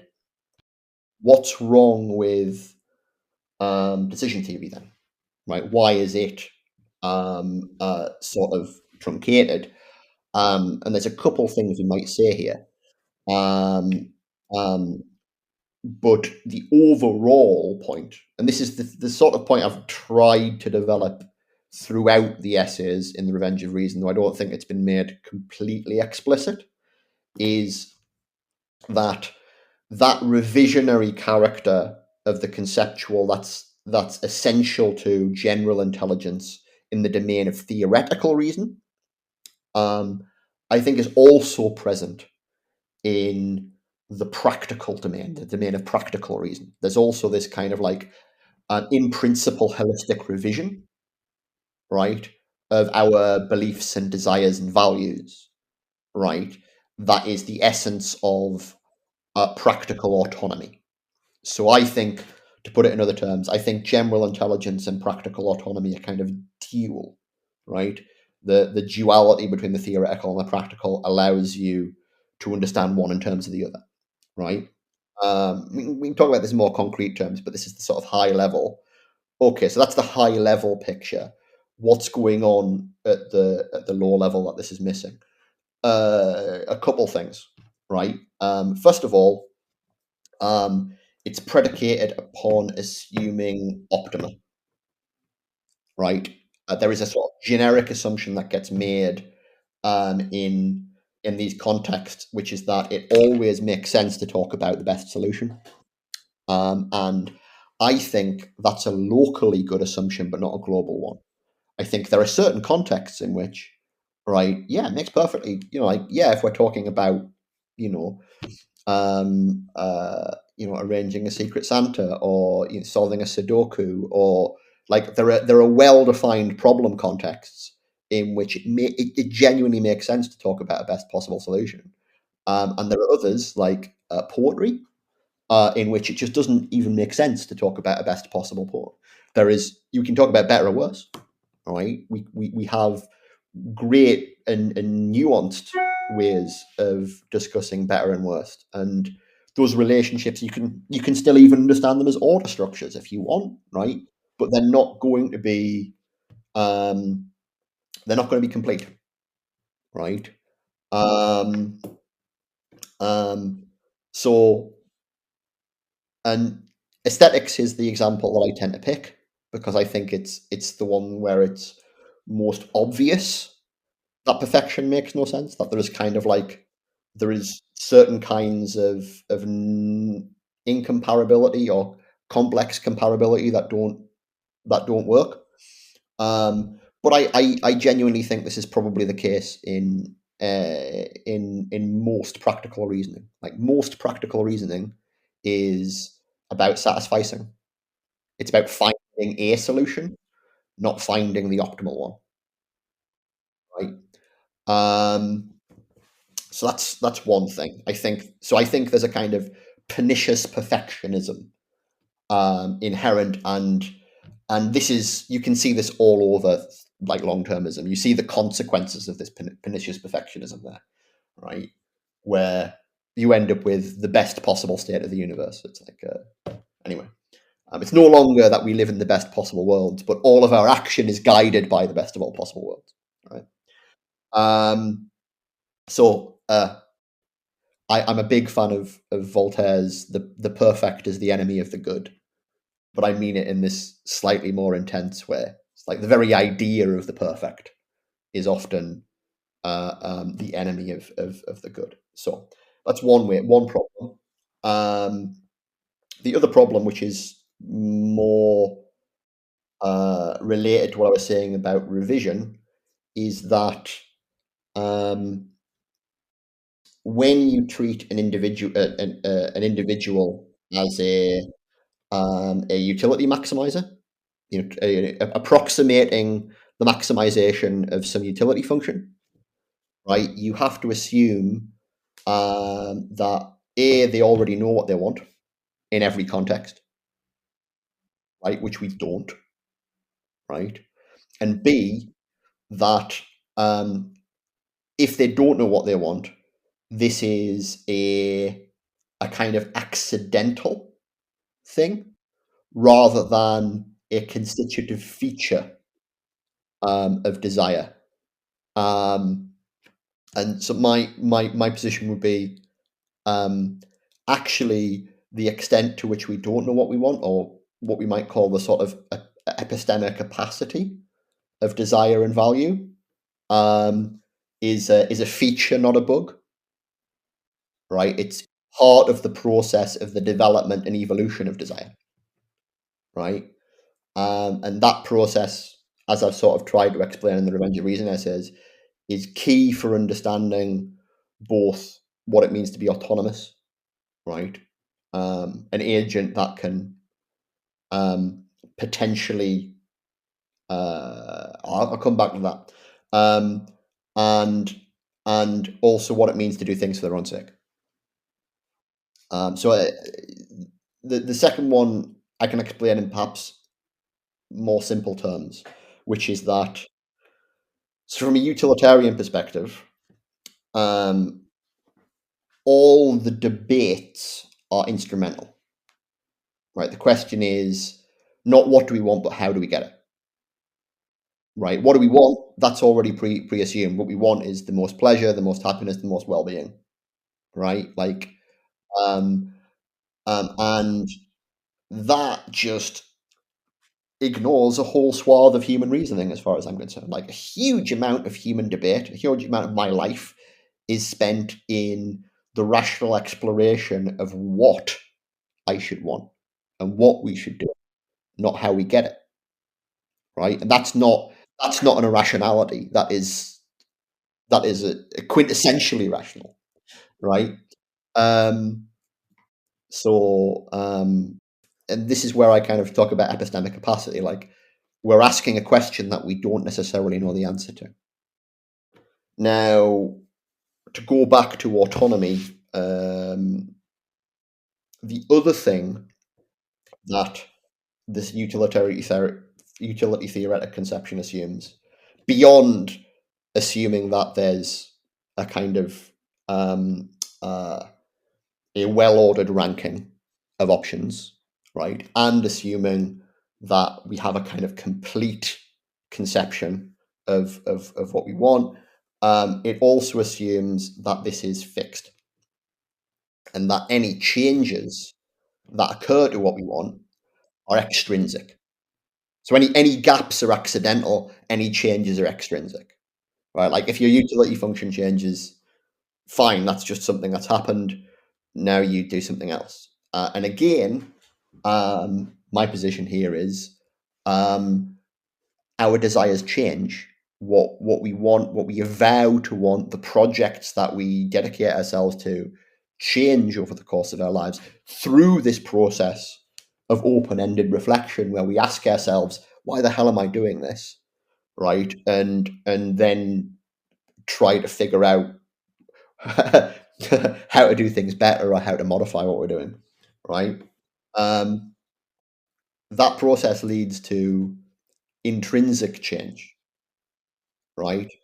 And it's that sort of like intrinsic development or evolution of desire that is characteristic of autonomous agents, and it's the essence of freedom, right? In my view, and that has been just chopped off and ignored if you think that basically practical reason is just decision theory. Like, we've already worked out what we want. It's just a question of how we get it, and how we get it is correctly updating our credences. It's a very anemic conception of rationality that cuts out, what would be at the heart of reason, considered from the perspective of, say, German idealism, like Kant and Hegel, right? And that's where I come from. So Yeah, and you kind of address what maybe a long-termist would say in starting to make advances at this question. Like, we have some kind of cultural infrastructure for this. We can, I don't know, have a long reflection or something where we figure out what values do we want as a society, or developing notions of human flourishing. But the point you bring out is that this is, let's have this one and done sort of thing, right? Where we kind of lock in these values and then we work towards them. And that still doesn't admit the kind of opacity of desire and the evolution of desire that you're talking about, that we really need to be attentive to. And it also presupposes an optimum, because all the long reflection is about is that there's just got to be a best society, right? There's just got to be a best society and a best way to live human life. And as long as we dedicate, like, say, we'll be generous, 10,000 years, we'll find it, and then it's Sameville from there on in. And like, yeah, I think it's to use the appropriate like Hegelian term, it's spiritually impoverished. There's one criticism you made of McAskill's book that I wanted to ask you about. This was more on the political side, but this is where you're kind of talking about the historical narrative that long-termism presupposes that kind of has these elements of technological determinism, which we've talked about, and the triumph of liberal values, which you've also talked about. And the way you kind of sum this up, this section, is you think it's best to say that the book approaches politics without a working theory of power, what it takes to fight it, win it, etc. And that was kind of interesting to me because I'm contrasting that with just observing, say, effective altruists today and the way that they do try to make change and sort of get people involved and build movements and things like this. It does seem like they do have some kind of theory of change that they have figured out, at least in my eyes. And so I'm wondering how you think about that. So, I mean, obviously they've learned things because they've tried to build institutions and run them, and you've got to learn about power if you do that, right? What I'd say is if they have a theory of power, it's an esoteric theory of power, not an exoteric one. Like they may have developed some knowledge about how to get things done, right? What do they tell you and me about how to get things done, right? They say, consider yourself as an individual, right? Forget about the social forces around you. Work about what's the optimal thing you can do to affect the wider world, considered kind of paradoxically in isolation from that wider world. And when you ask a question like that, the answer becomes make as much money as you possibly can and donate it through the appropriate institutions, right? Like, there may be, like, obviously they're trying to build institutions, and that can be considered as a sort of political engagement, right? But it's what institutions they're building, principally charitable ones. And you might say, you know, I'm being naive in that if I think that politics can only be done through, say, like electoral means, like what you've got to do is engage with, you know, governmental and party political structures. I'm not exactly saying that, right? Like there are plenty of people who do political work that is not that, right? Um, but the model of political engagement that they continue to espouse, right, is this utilitarian one, which ends up at individual charitable donation, and it ends up at that way for a reason, and that's because it has evacuated its conception of possible action of power and contestation. And that's because it's when I say it's utilitarian, it's Benthamite, right? It's not just utilitarian; it's quintessentially liberal, right? I mean, this is the thing I think that's interesting about AA and long-termism. It is Benthamite, and I mean that both because it's utilitarian and because it's essentially liberal. I'm thinking about, I guess at this point, kind of a bunch of other things that come up in the Revenge of Reason that I think are, I mean, all of this stuff is interlinked, but you address like this question of the posthuman condition and changes in our cultural self-consciousness most explicitly in this chapter on the reformatting of Homo sapiens. And we've like touched on a couple of the concepts that go on in here. And maybe a bridging thought that I was having about this was here again, kind of the appearance of language comes up. And in a specific part, you talk about the emergence of technology proper and how it coincides with the emergence of language proper. And we've sort of discussed some of what goes on here. And we talked earlier about the development of concepts and the kind of techno-linguistic infrastructure that affords this sort of thing.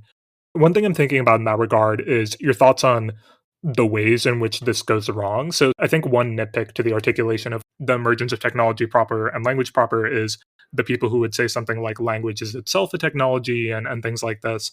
And when it comes to a techno-linguistic infrastructure, this is not like a disagreement to your account, but just maybe a detail.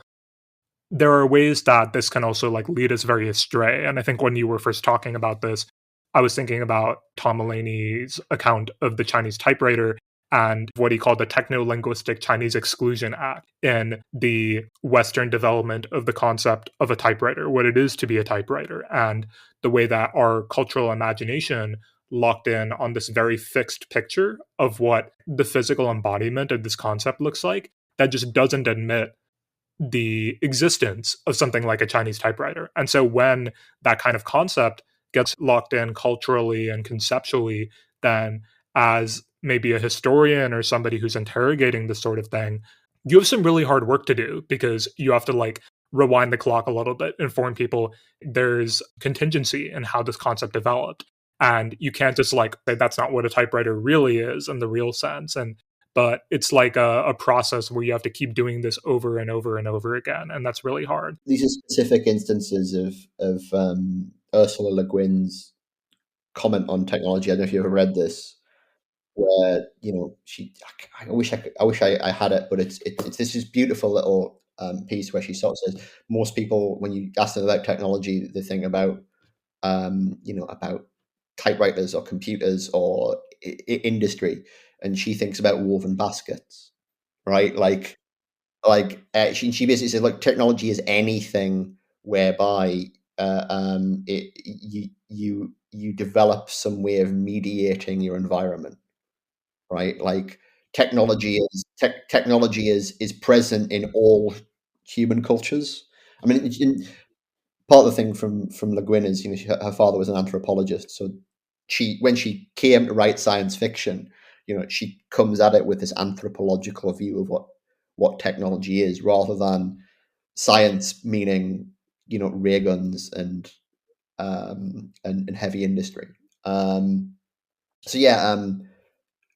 When talking about technology, you have to try in some sense be maximally abstract, but also be aware that there are concrete examples that can potentially come and bite you if your abstractions are wrong.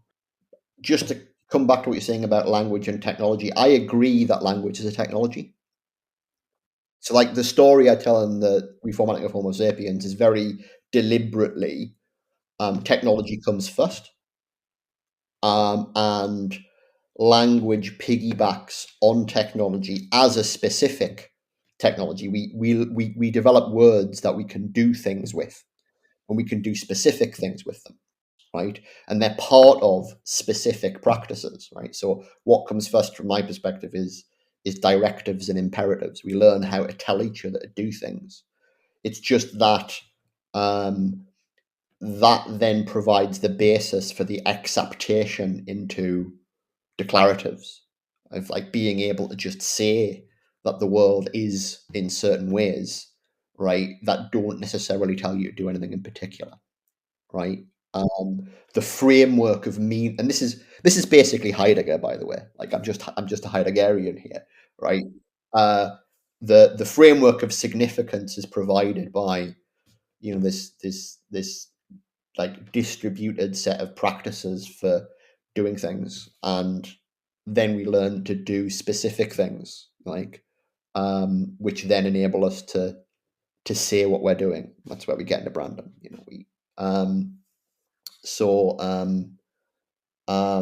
But and just to come back to the worry, right?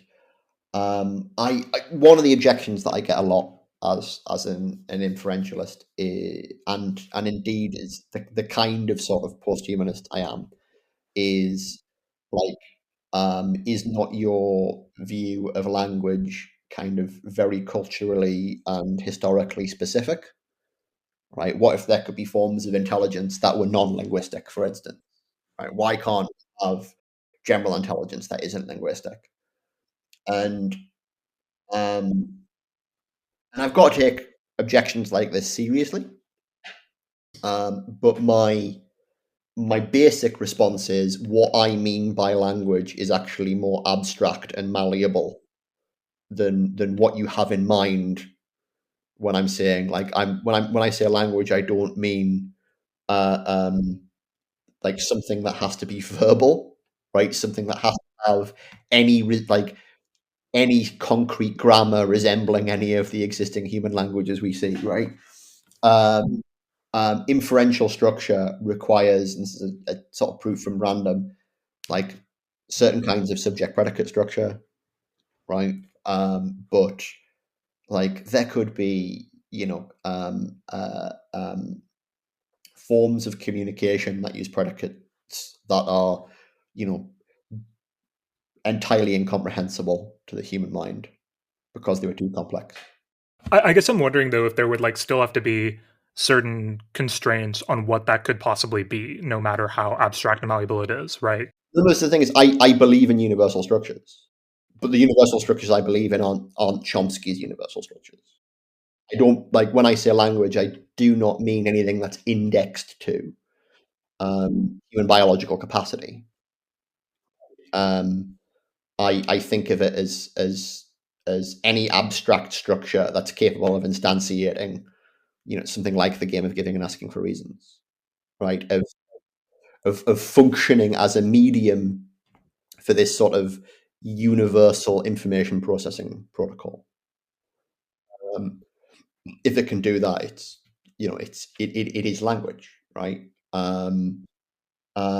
If you want to call that something else and you want to restrict the word language to what humans do, fine, right? But that's the thing that I've got in mind. The key thing for me is, so let's talk about information theory briefly, right? Like there's a sense in which human language is massively informationally impoverished, right, compared to experience, right? So like when I tell you beware the dog, right? If you're walking to my friend's house or whatever, right? Like you can quantify that as a certain number of bits of information using channing entropy, right? When you say like, look, that's almost no information, right? Yeah, but that's just a bare syntactic structure, right? I am also communicating to you semantic information that is much, much richer, right?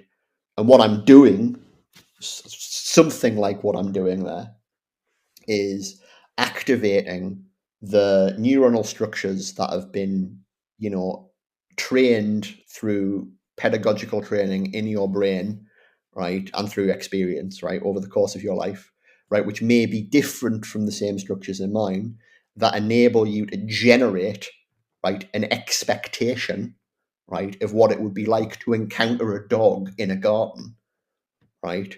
As I say, like those structures that realize that capacity to simulate in my brain and the capacity to simulate in your brain might be totally different, right? And if you were talking to an alien or an AI or whatever, they would be totally different, right? But through learning a common language, we've enabled ourselves to be able to sync those up so that I can guarantee within a certain level of reliability that your experiential expectations and mine are going to be similar enough that your behavior is going to be similar enough to what I expect, right? So this is the thing about like whatever thin syntactic structure, right, is capable of enabling that kind of syncing, right? Is is is what language is, right? It's allowing us to repurpose our non-linguistic cognitive abilities, right? Um, by the way, there's a paper in the Revenge of Reason on this, in which I argue that well, it's not a paper; it's a fragment of an old blog post.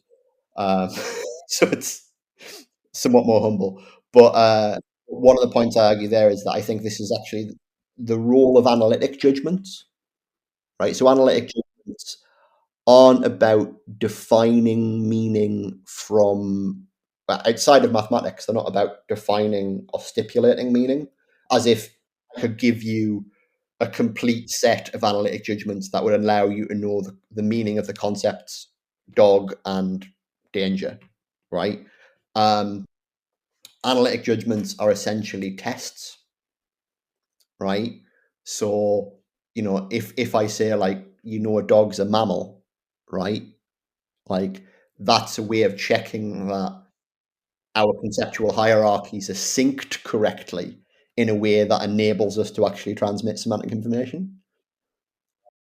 So this is like type checking, right? But it's type checking for sort of dynamic behavior, right? Anyway, I'll do something I quite like throwing in.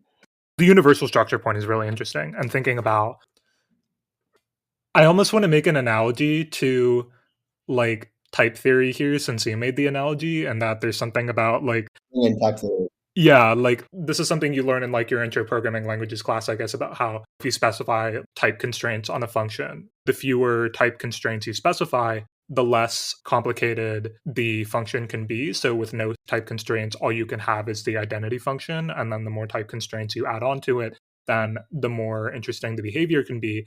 And I was thinking about, I think there's a bit of an analogy between the universal structure point and then going from that all the way to a particular concrete language, in the way that these two things allow us to articulate or like project somehow the way we attend to the world.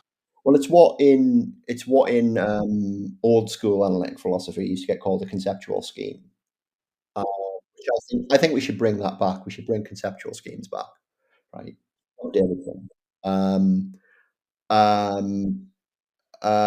So like, it's useful coming at this from the analytic synthetic distinction, having just introduced, like, talking about analyticity. Because, so on the one hand, right, previously I've been talking about like Hegel and Quine and being like, yeah, semantic holism, like, great, right? And so you wouldn't necessarily expect me to come in and say, yeah, analytic judgments, we should pay attention to this, right? And the key thing for me is, so Davidson's argument against conceptual schemes is basically any two people who would have separate conceptual schemes would have to be able to translate between them in principle, right, in order to still be able to count as rational agents, right? And that sort of ties to what I'm saying about like universal reason as a universal information processing protocol. Like, in principle, right, I should be able to sort of process all the information you're processing, right? We should be able to triangulate between us. And so, yeah, I kind of agree that. I just don't think the conclusion follows that, therefore, there are no conceptual schemes. Like, yes, in principle, but in practice, the way in which my information is formatted and the way your information is formatted can be quite different, right? The way in which I'm cutting up the world and the ways in which like my categorical structures are, like, yeah, they can be very different. And we know this as much as anything from programming and programming languages, and just how different it can be to divide up the relevant, inputs and outputs and the processes that you can put them through in order to solve the same problems, right? So yeah, I do believe in conceptual schemes, and I do genuinely believe that the way to understand them is through something like type theory, right? So I would argue, when Kant's talking about the understanding, right, another way of saying that would be type system, right? The understanding is a set of concepts which are hierarchized, right, and ultimately structured by the categories, which are like the types of types, right? To be a little bit more technical, right? One of the things that's interesting about Kant's logic, which is generally ignored, sort of like after Frege, right? And it's sort of shared with Aristotle, is that individuals are by default typed. Right? It doesn't make sense to talk about an object that isn't subsumed under something like what would also get called a sortal, right? Elsewhere in analytic philosophy, right? Or if you're an Aristotelian, a primary substance has to be typed by a secondary substance, right? So in Kant, there's already a kind of typing, and an identity is, and this is crucially what types do, is they restrict identity relations, right? Identity only makes sense internally within the type. My way of understanding the relationship between Kant and Hegel is in terms of the relationship between understanding and reason. And my sort of way of looking at this is that, but this comes through Brandom, right? So forgive me, this is imprecise, but I'm hoping this will make some kind of sense. Brandom has this account of the nature of representation, where representation is to be understood inferentially in terms of perspectival navigation. Is there something you know? So like the thing that makes explicit representational structures logically is intentional words like about or of, right? And they enable us to do things like, say, like he says, if you're in a courtroom, you know, the prosecutor can say, right, the defense lawyer would have you believe of a habitual liar that he is telling the truth, right?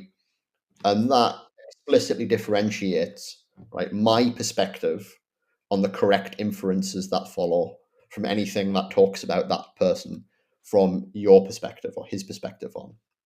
And it's this ability to navigate perspectives that's fundamentally enables us to disagree, but also enables us to not just disagree about small factual things, but also disagree about the contents of our concepts, and on that basis engage in conceptual revision. In large part because although that's a sort of social structure, it needn't be explicitly social. It can be implicitly social. So that can be me arguing with my past self, right? Like, in order to understand how my concepts change, I have to be able to track the differences between what I used to think and what I now think. And yeah, anyway, okay. I know this is going down a weird side road, but bear with. The thing that enables this kind of perspectival navigation is the ability to stipulate that we're talking about the same thing, right? So I can stipulate that, like, look, when he says Gavagai, I'm talking about, you know, he's talking about this rabbit. Right? When I'm saying rabbit, we mean the same thing as what he means by Gavagai, right? And on that basis, then get into the process of trying to work out what our differences are. And so that process of stipulation basically enables us to create and deal with discursive objects that aren't entirely captured by type. So if you think of, like, internal to my conceptual stream, like, it only makes sense to talk about whether rabbits or maybe mammals are the same animal, right? Like, it only makes, so I can only talk about whether or not that rabbit is the same as that one. I can't talk about whether that rabbit is the same as the number 9, right? But when I'm dealing with someone who has a completely different conceptual scheme from me, we start moving outside of the realm of neatly typed objects and identity relations. Right? We have to be able to kind of break with. So I think there's a kind of key logical difference, right? Which is the basis of the sort of dialectical character of reason for Hegel, as opposed to the fixed nature of the understanding. And that's what enables us to revise our type systems, right? The ability to have sort of cross-type identities. Does that make some kind of sense? I think there are a lot of logical consequences and lines of thought you can take from this, but that's the key sort of idea. There were a few things in there that you said that made me start thinking about some of the content of your chapter on containing multitudes with respect to selfhood.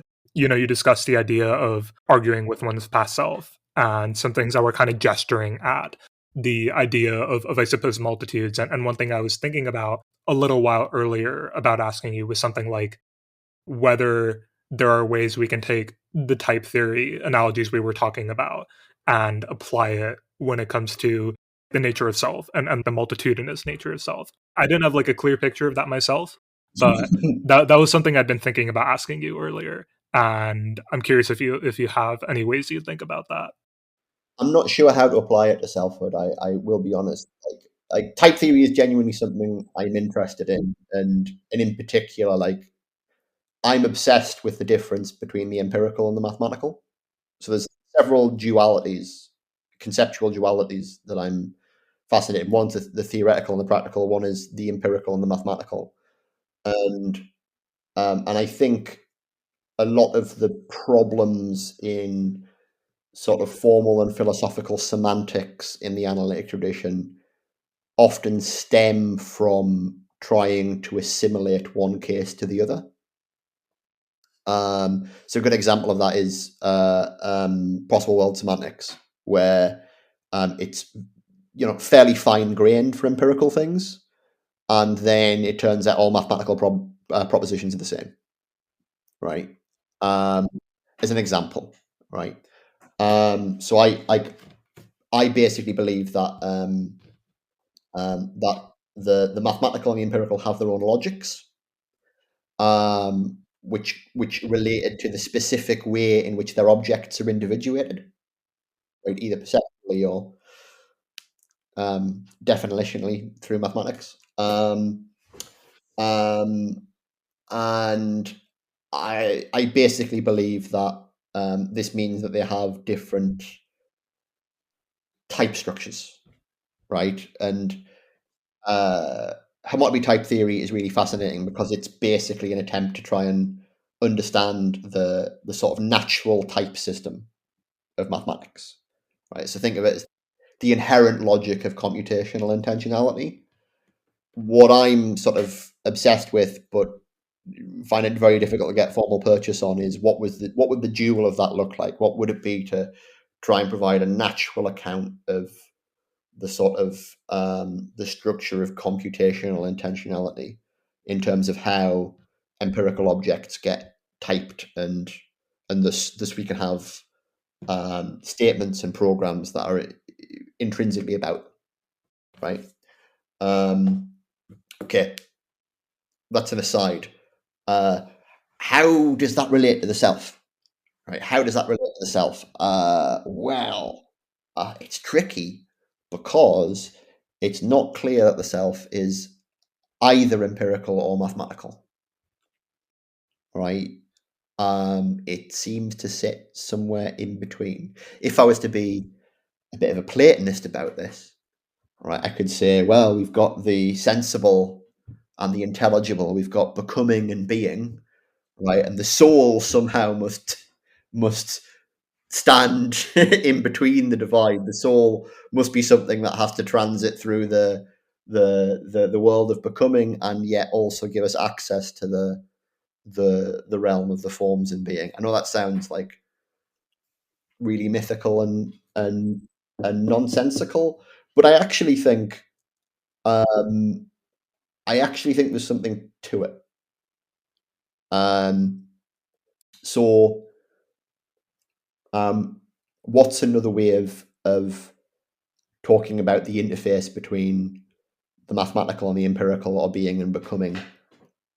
Well, computation, right? Computation is a mathematical study of certain essential dynamics. Indeed, those dynamics that hopefully enable us to understand how it is we understand intelligible things, right? So if we're talking about the self as a computational process, right? Okay, where there's going to be some sort of empirical and some sort of mathematical side to this. Though crucially, and this is a distinction I also make in The Revenge of Reason, we've got to be careful not to identify the terms mind and self. And so let me take another reference to the history of philosophy just to kind of complicate things even further. Have you ever read Aquinas's opinions on angels? I haven't. Because there's a couple of papers on this on Aquinas's angelology and artificial intelligence, because Aquinas basically says that, like, as opposed to like empirical individuals like us, right, who have formed matter, right, our individuality comes from our matter, right? So technically, you can have like two different animals that basically have the same form, but they're distinct because they're different material, right? And he says, well, what distinguishes angels as pure minds, pure forms that aren't materially instantiated from us, is that their individuality comes from the species, right? So, like, the angel has to be like a concept that is unique, right? So there's the concept, there's like the genus of angel, and there's a certain number of species, and that those are each an angel, right? And people have pointed out this is sort of similar to ways of looking at, well, what is it to talk about the identity of an artificial intelligence if we just think of it as an abstract program, right? Well, that could be instantiated multiply, right? But what makes it the same program is it's got the same structure, right? It's the same form, right? Um, I'm not saying this is how we should think about artificial intelligence or how we should think about ourselves, but it does again get a handle on this, again, indeed ancient problem of trying to kind of see how we fit in the world as things that are putatively unique. And that's the thing about selfhood, is there's this putative uniqueness to it, right? That we want to maintain. And we want to maintain that putative uniqueness, at least some of us want to maintain that putative uniqueness does not simply come from the fact that I'm made of this specific matter, but is something to do with my beliefs, my desires, the mental and spiritual characteristics of myself, right? So, I mean, a way I've put this elsewhere is that what's strange about selves and persons as objects from a logical perspective is it's like they're individuated like empirical things, yet guaranteed unique like mathematical objects. So mathematical objects are unique, right? If I define a function, right, over a particular object, that's it, right? There can't be multiple forms of exactly the same thing, right? Um, and this is what I sort of mean when I sort of say that not just the mind in the sense of a concrete computational process, but which nevertheless can be abstractly specified in a way that could be reinstantiated, right? But more specifically, a self, right, that takes itself to be unique, right? Somehow sits awkwardly between the empirical and the mathematical domains, right? Other realms of being and becoming, right? This character we have of um, being able to define our own identity conditions,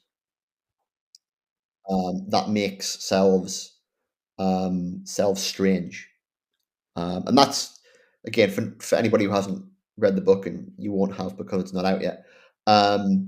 You know, crucially, I think what it is to be an autonomous agent, another facet of this, is having some control over your own identity conditions, right? And to bring that back to type theory, that breaks types if you think that what types do is to specify conditions of identity, right? So the type of natural numbers tells you how to assess an identity judgment between two numbers, right? From an Aristotelian perspective, right? If you treat a secondary substance as being like a type, like rabbit, let's say, right? It's supposed to tell you, well, what are the changes that the rabbit can go through while still being the same thing? So it gives you identity between temporal instances of the same thing, for instance, right? If you have an instance that can, one moment, say, these are the things in terms of which I define myself, right? I can never go through that change without ceasing to be myself.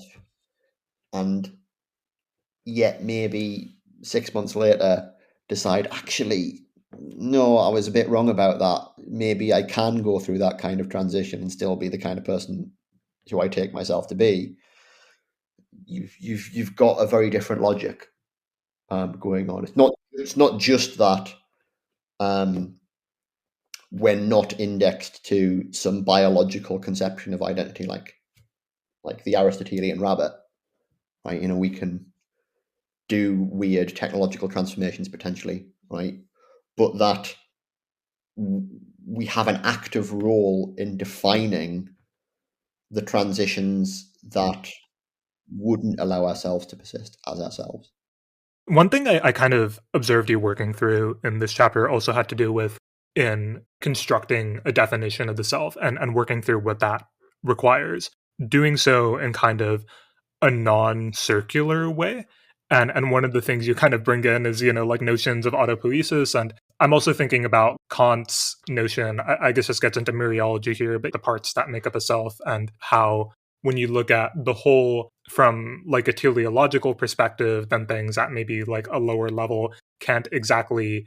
Also, if you look at matter, for instance, it can't represent concepts and things like this. And so it can't represent goals. And I guess there's an interesting bridge to the work of Dr. Michael Levin recently, thinking about when you think about the self at different levels of abstraction, the way in which, if you look at the higher level aspects of an organism, so the organism as a whole, or certain parts of it like the liver, these things are the smaller parts don't have to like represent and understand conditions and goals, but they can be tuned or put into a framework to behave in certain ways by the things that exist at a higher level.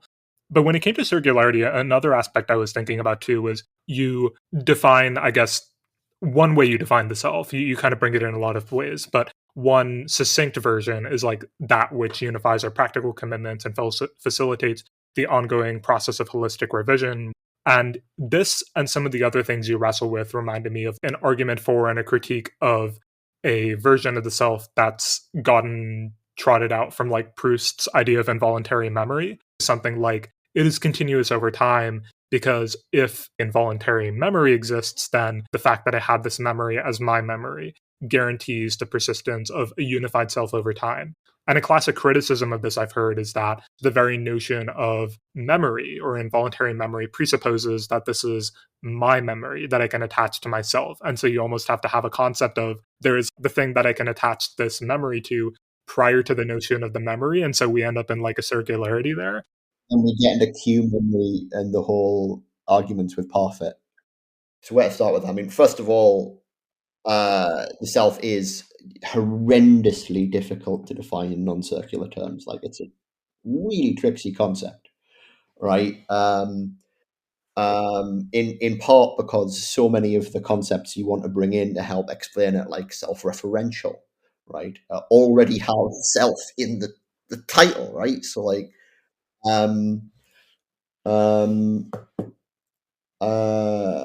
how best to come at this? So I've already said and just about explained this idea that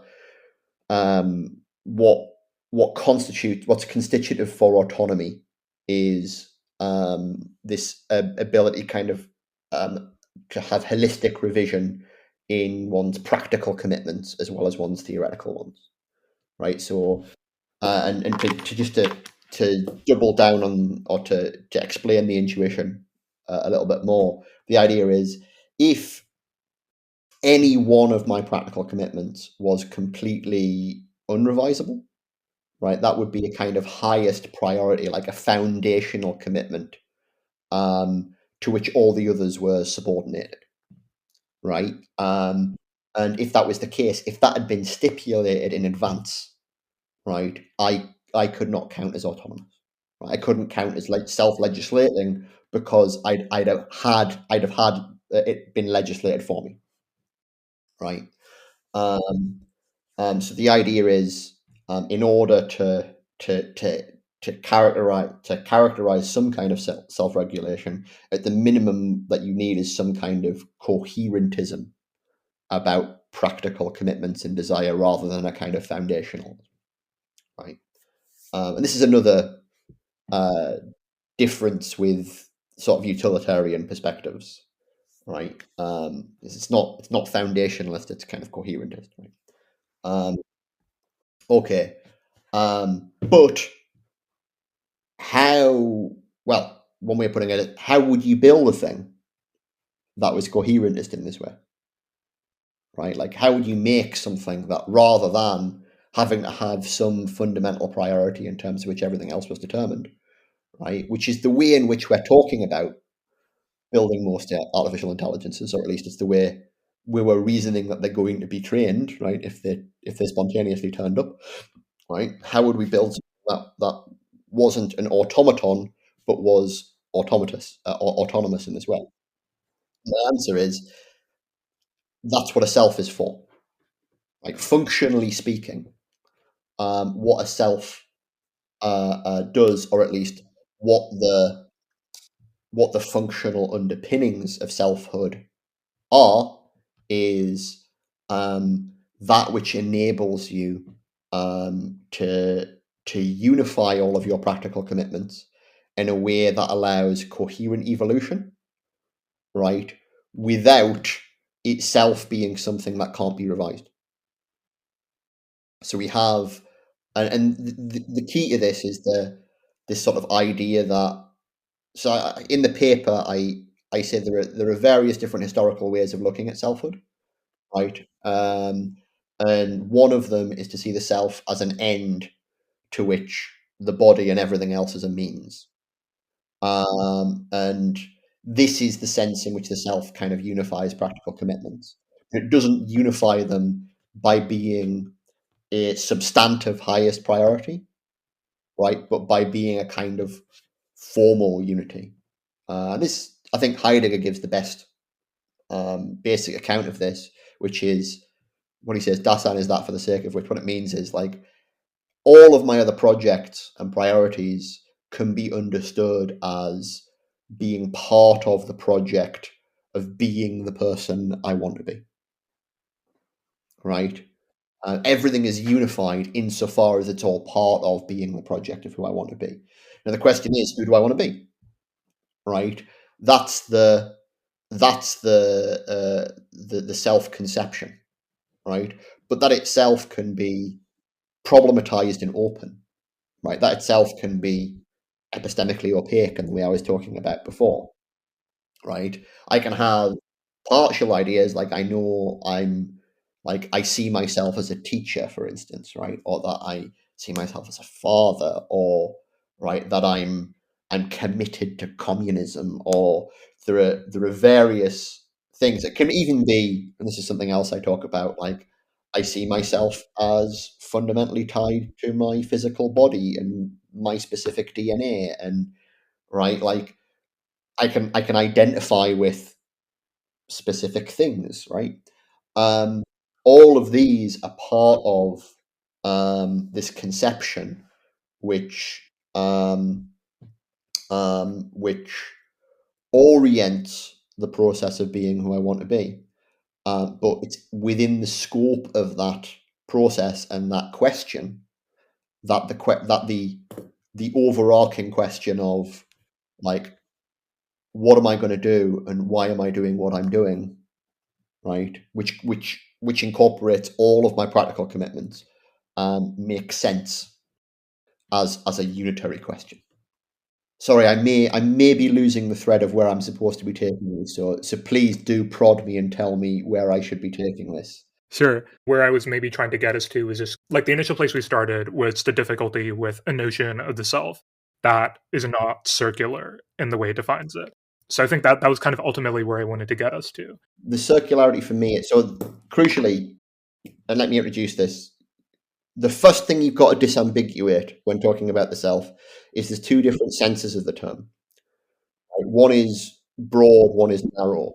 The broad one refers to what you might think of as the whole person, right? Body, mind, everything that is taken to be referred to when I, say your name, for instance, right?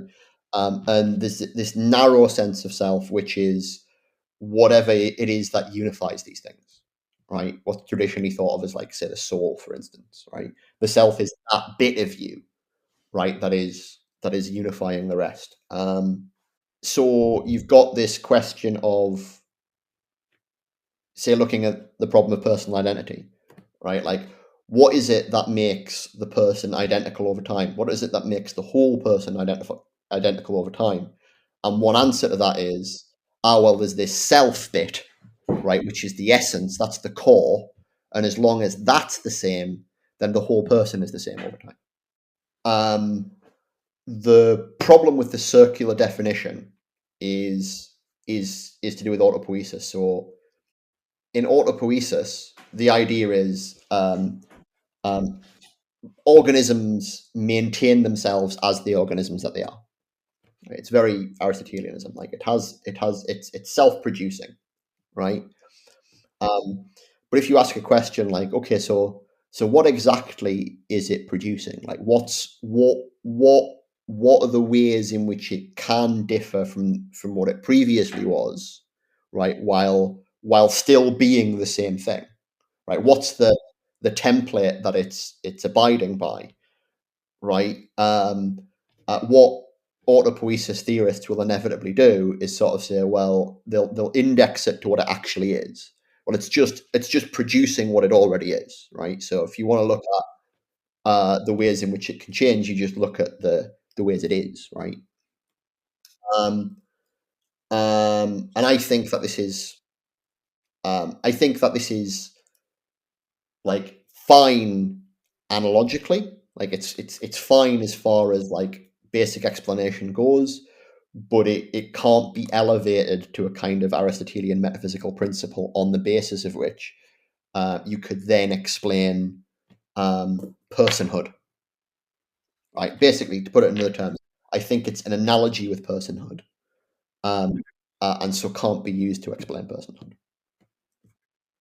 Personhood, right, involves the proper maintaining oneself as one is, right?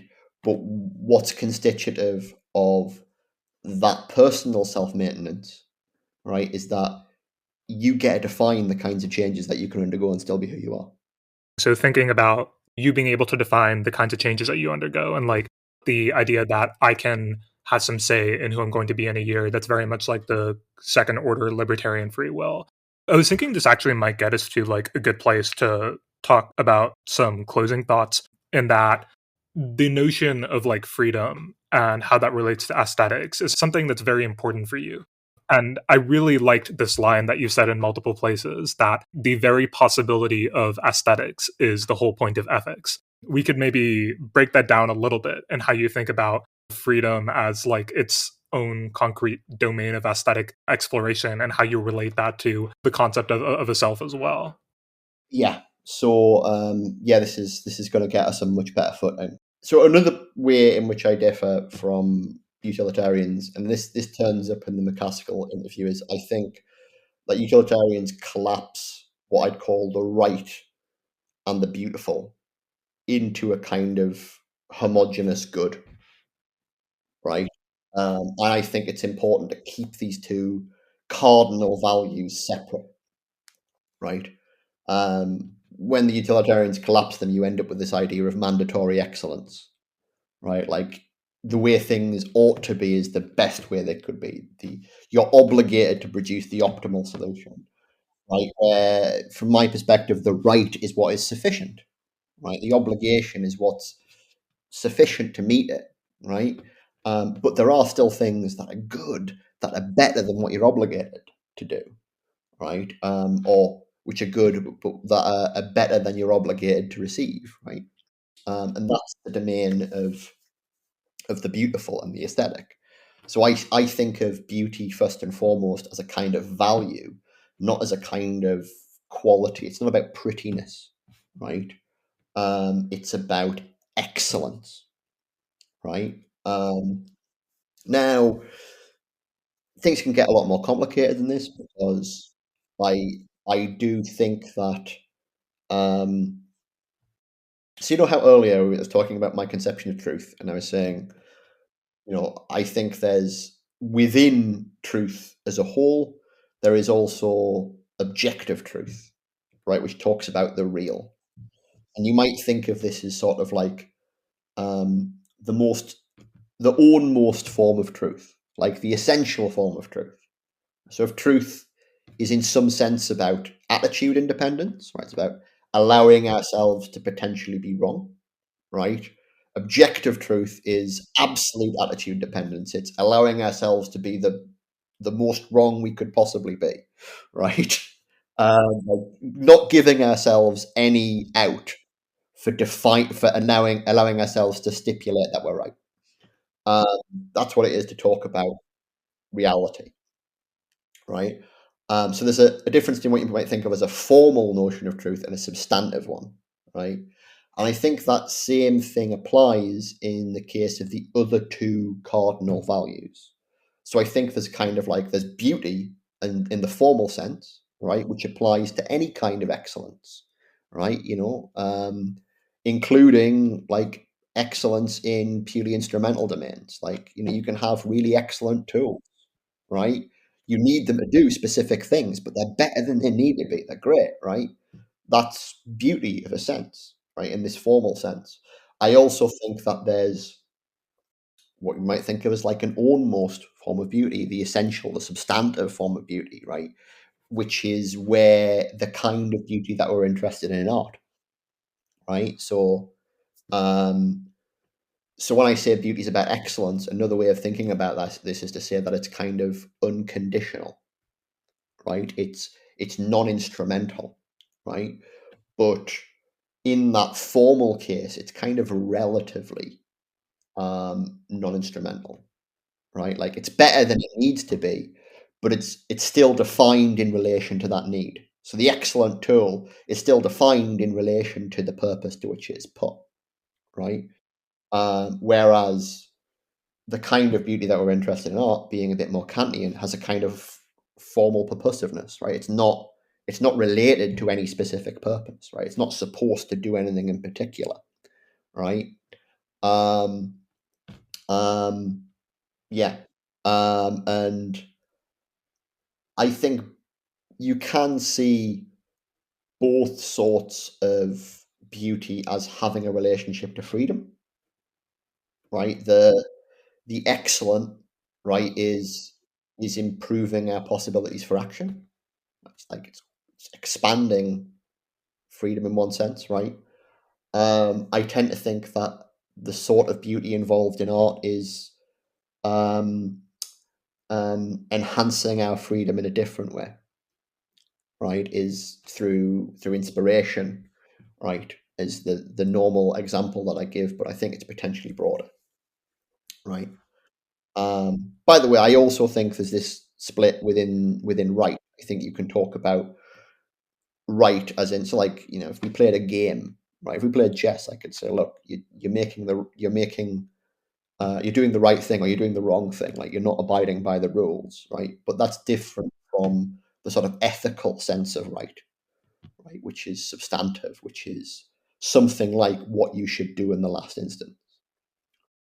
Anyway, to go back to beauty and the relationship between beauty and right, I essentially have two different ways of conceiving the relationship between them beyond this right? Right is about sort of practical necessity, and beauty is about practical excellence, right? One way to articulate this relationship is to say that beauty is to right as contingency is to necessity. So, what I mean by that is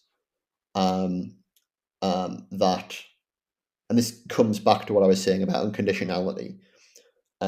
Beauty is ungrounded, right? Right is that it's the kind of foundational in the realm of practical reason, right?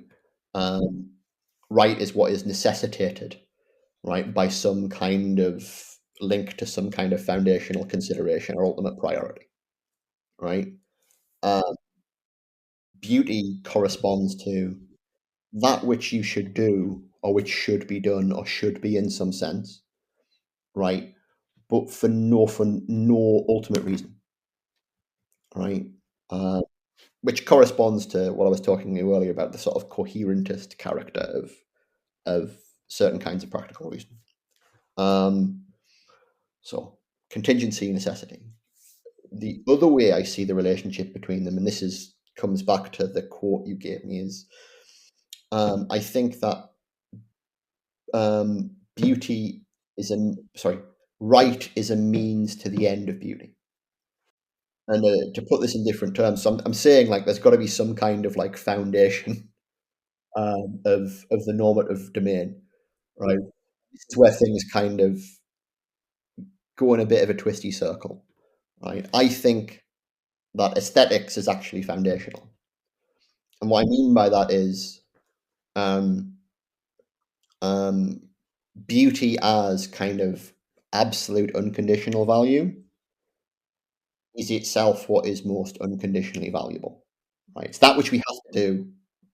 We have reason to do without reason, right?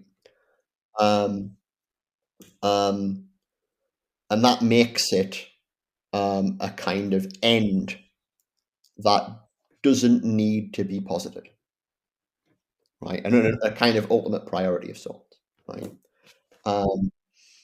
But then when you ask, okay, well, what are the causal conditions of that end, right? What are the causal conditions of the possibility of there being anything like aesthetics, right? And again, to sort of to broaden this, I don't mean like the causal conditions of the possibility of art specifically, though I do think that's an element here.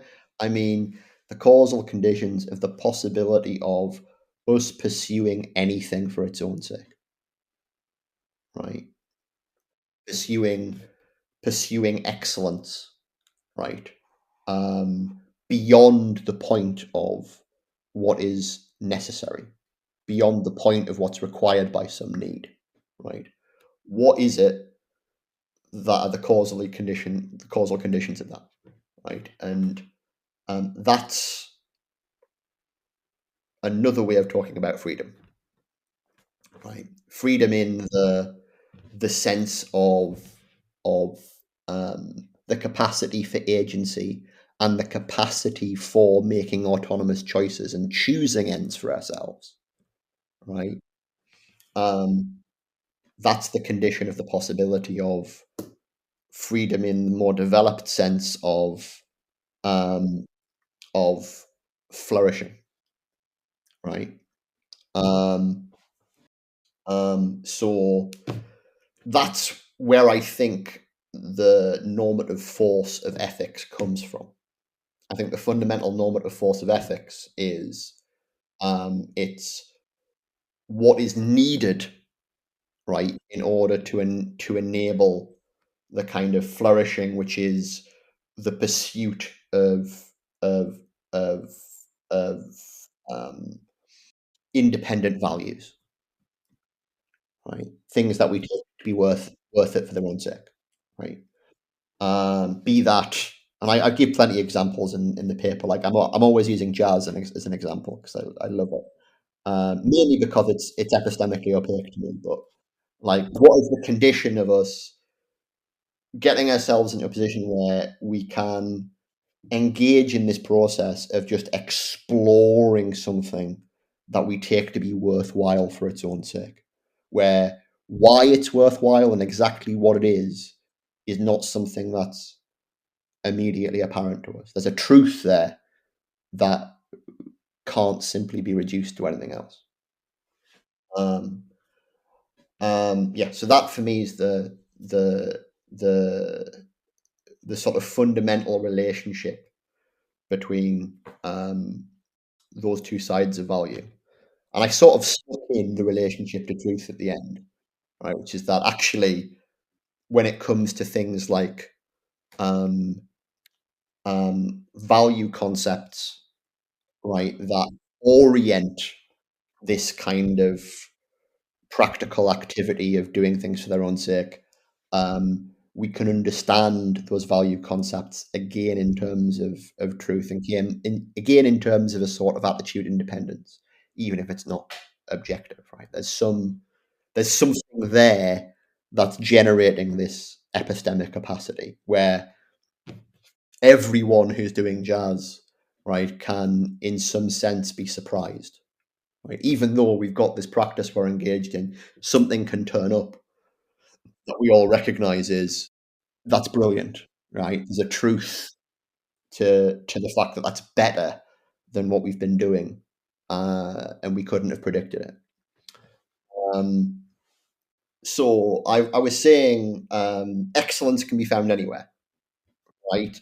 The self and human beings are so just as I was saying, like the self falls between the empirical and the mathematical.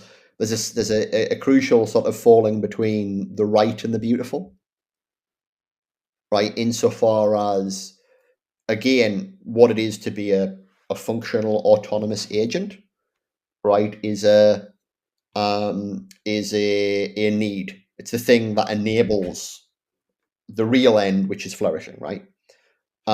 So that's kind of Kantian dignity, right? You have a certain moral status, right, which means, I have to treat you in certain ways, right? That's freedom, and being an agent who has a self from the perspective of right. But we can also talk about selves as themselves beautiful, right? And as I would say, and analogous to, and maybe not even analogous to, maybe just works of art, right? Displaying a certain kind of beauty and self-cultivation, right? From this perspective, is an aesthetic process of producing yourself as a work of art. This is where I'm very influenced by Foucault, I should say. So I think there is a concrete sort of subdomain of the beautiful, like a particular genre of beauty that is the cultivation of the person, right? As ends in themselves, and the thing where I think this ends up differing from Kant is that in Kant, we're only concerned with the sort of formal dignity of a person qua person, right? Qua any generic person, right? What we're not concerned with is what you might call the nobility of the person, right? Another synonym for Calon the Greek term for beauty, right? We're not concerned with the specific worth and excellence of the given individual. And this is something that I'm still trying to kind of work out, but I think this is where you might say something like virtue ethics comes in. Like, virtue is the excellence specific to the ethical, right? It's this overlap between the aesthetic and the ethical domain. So it's still sort of concretely within the ethical. But to bring this back to sort of politics, right? So I'm all about positive freedom, right? And the flourishing and expansion of human freedom, to the point at which it ceases to be human, quite frankly, right? That expansion and development of freedom is the pursuit of excellence, right? The pursuit of personal excellence. But there's this sort of and this is where I end up running in conceptual circles, because I think there's a genuine conceptual circle here, which is that there's this sense in which we pursue things that are worthwhile in themselves in order to cultivate ourselves as ends in ourselves. And there's a sense in which we cultivate ourselves as ends in ourselves in order to pursue things that are worthwhile in themselves. Right? I'd like to be less twisty on this point. I would like to be much more precise than I am.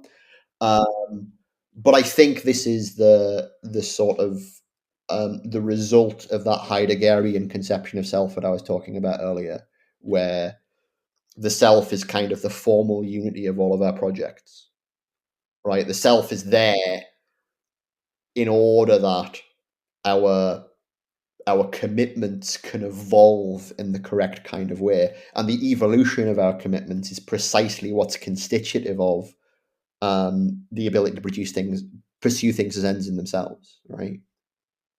Being able to, commit to the project of jazz as jazz itself evolves, right? But it all comes back when we recognize that, as well as being this formal unity, the self is its own genre, right? There is a genre of personhood that can be done well or badly or excellently in a variety of different ways, as real people and literature shows us, right?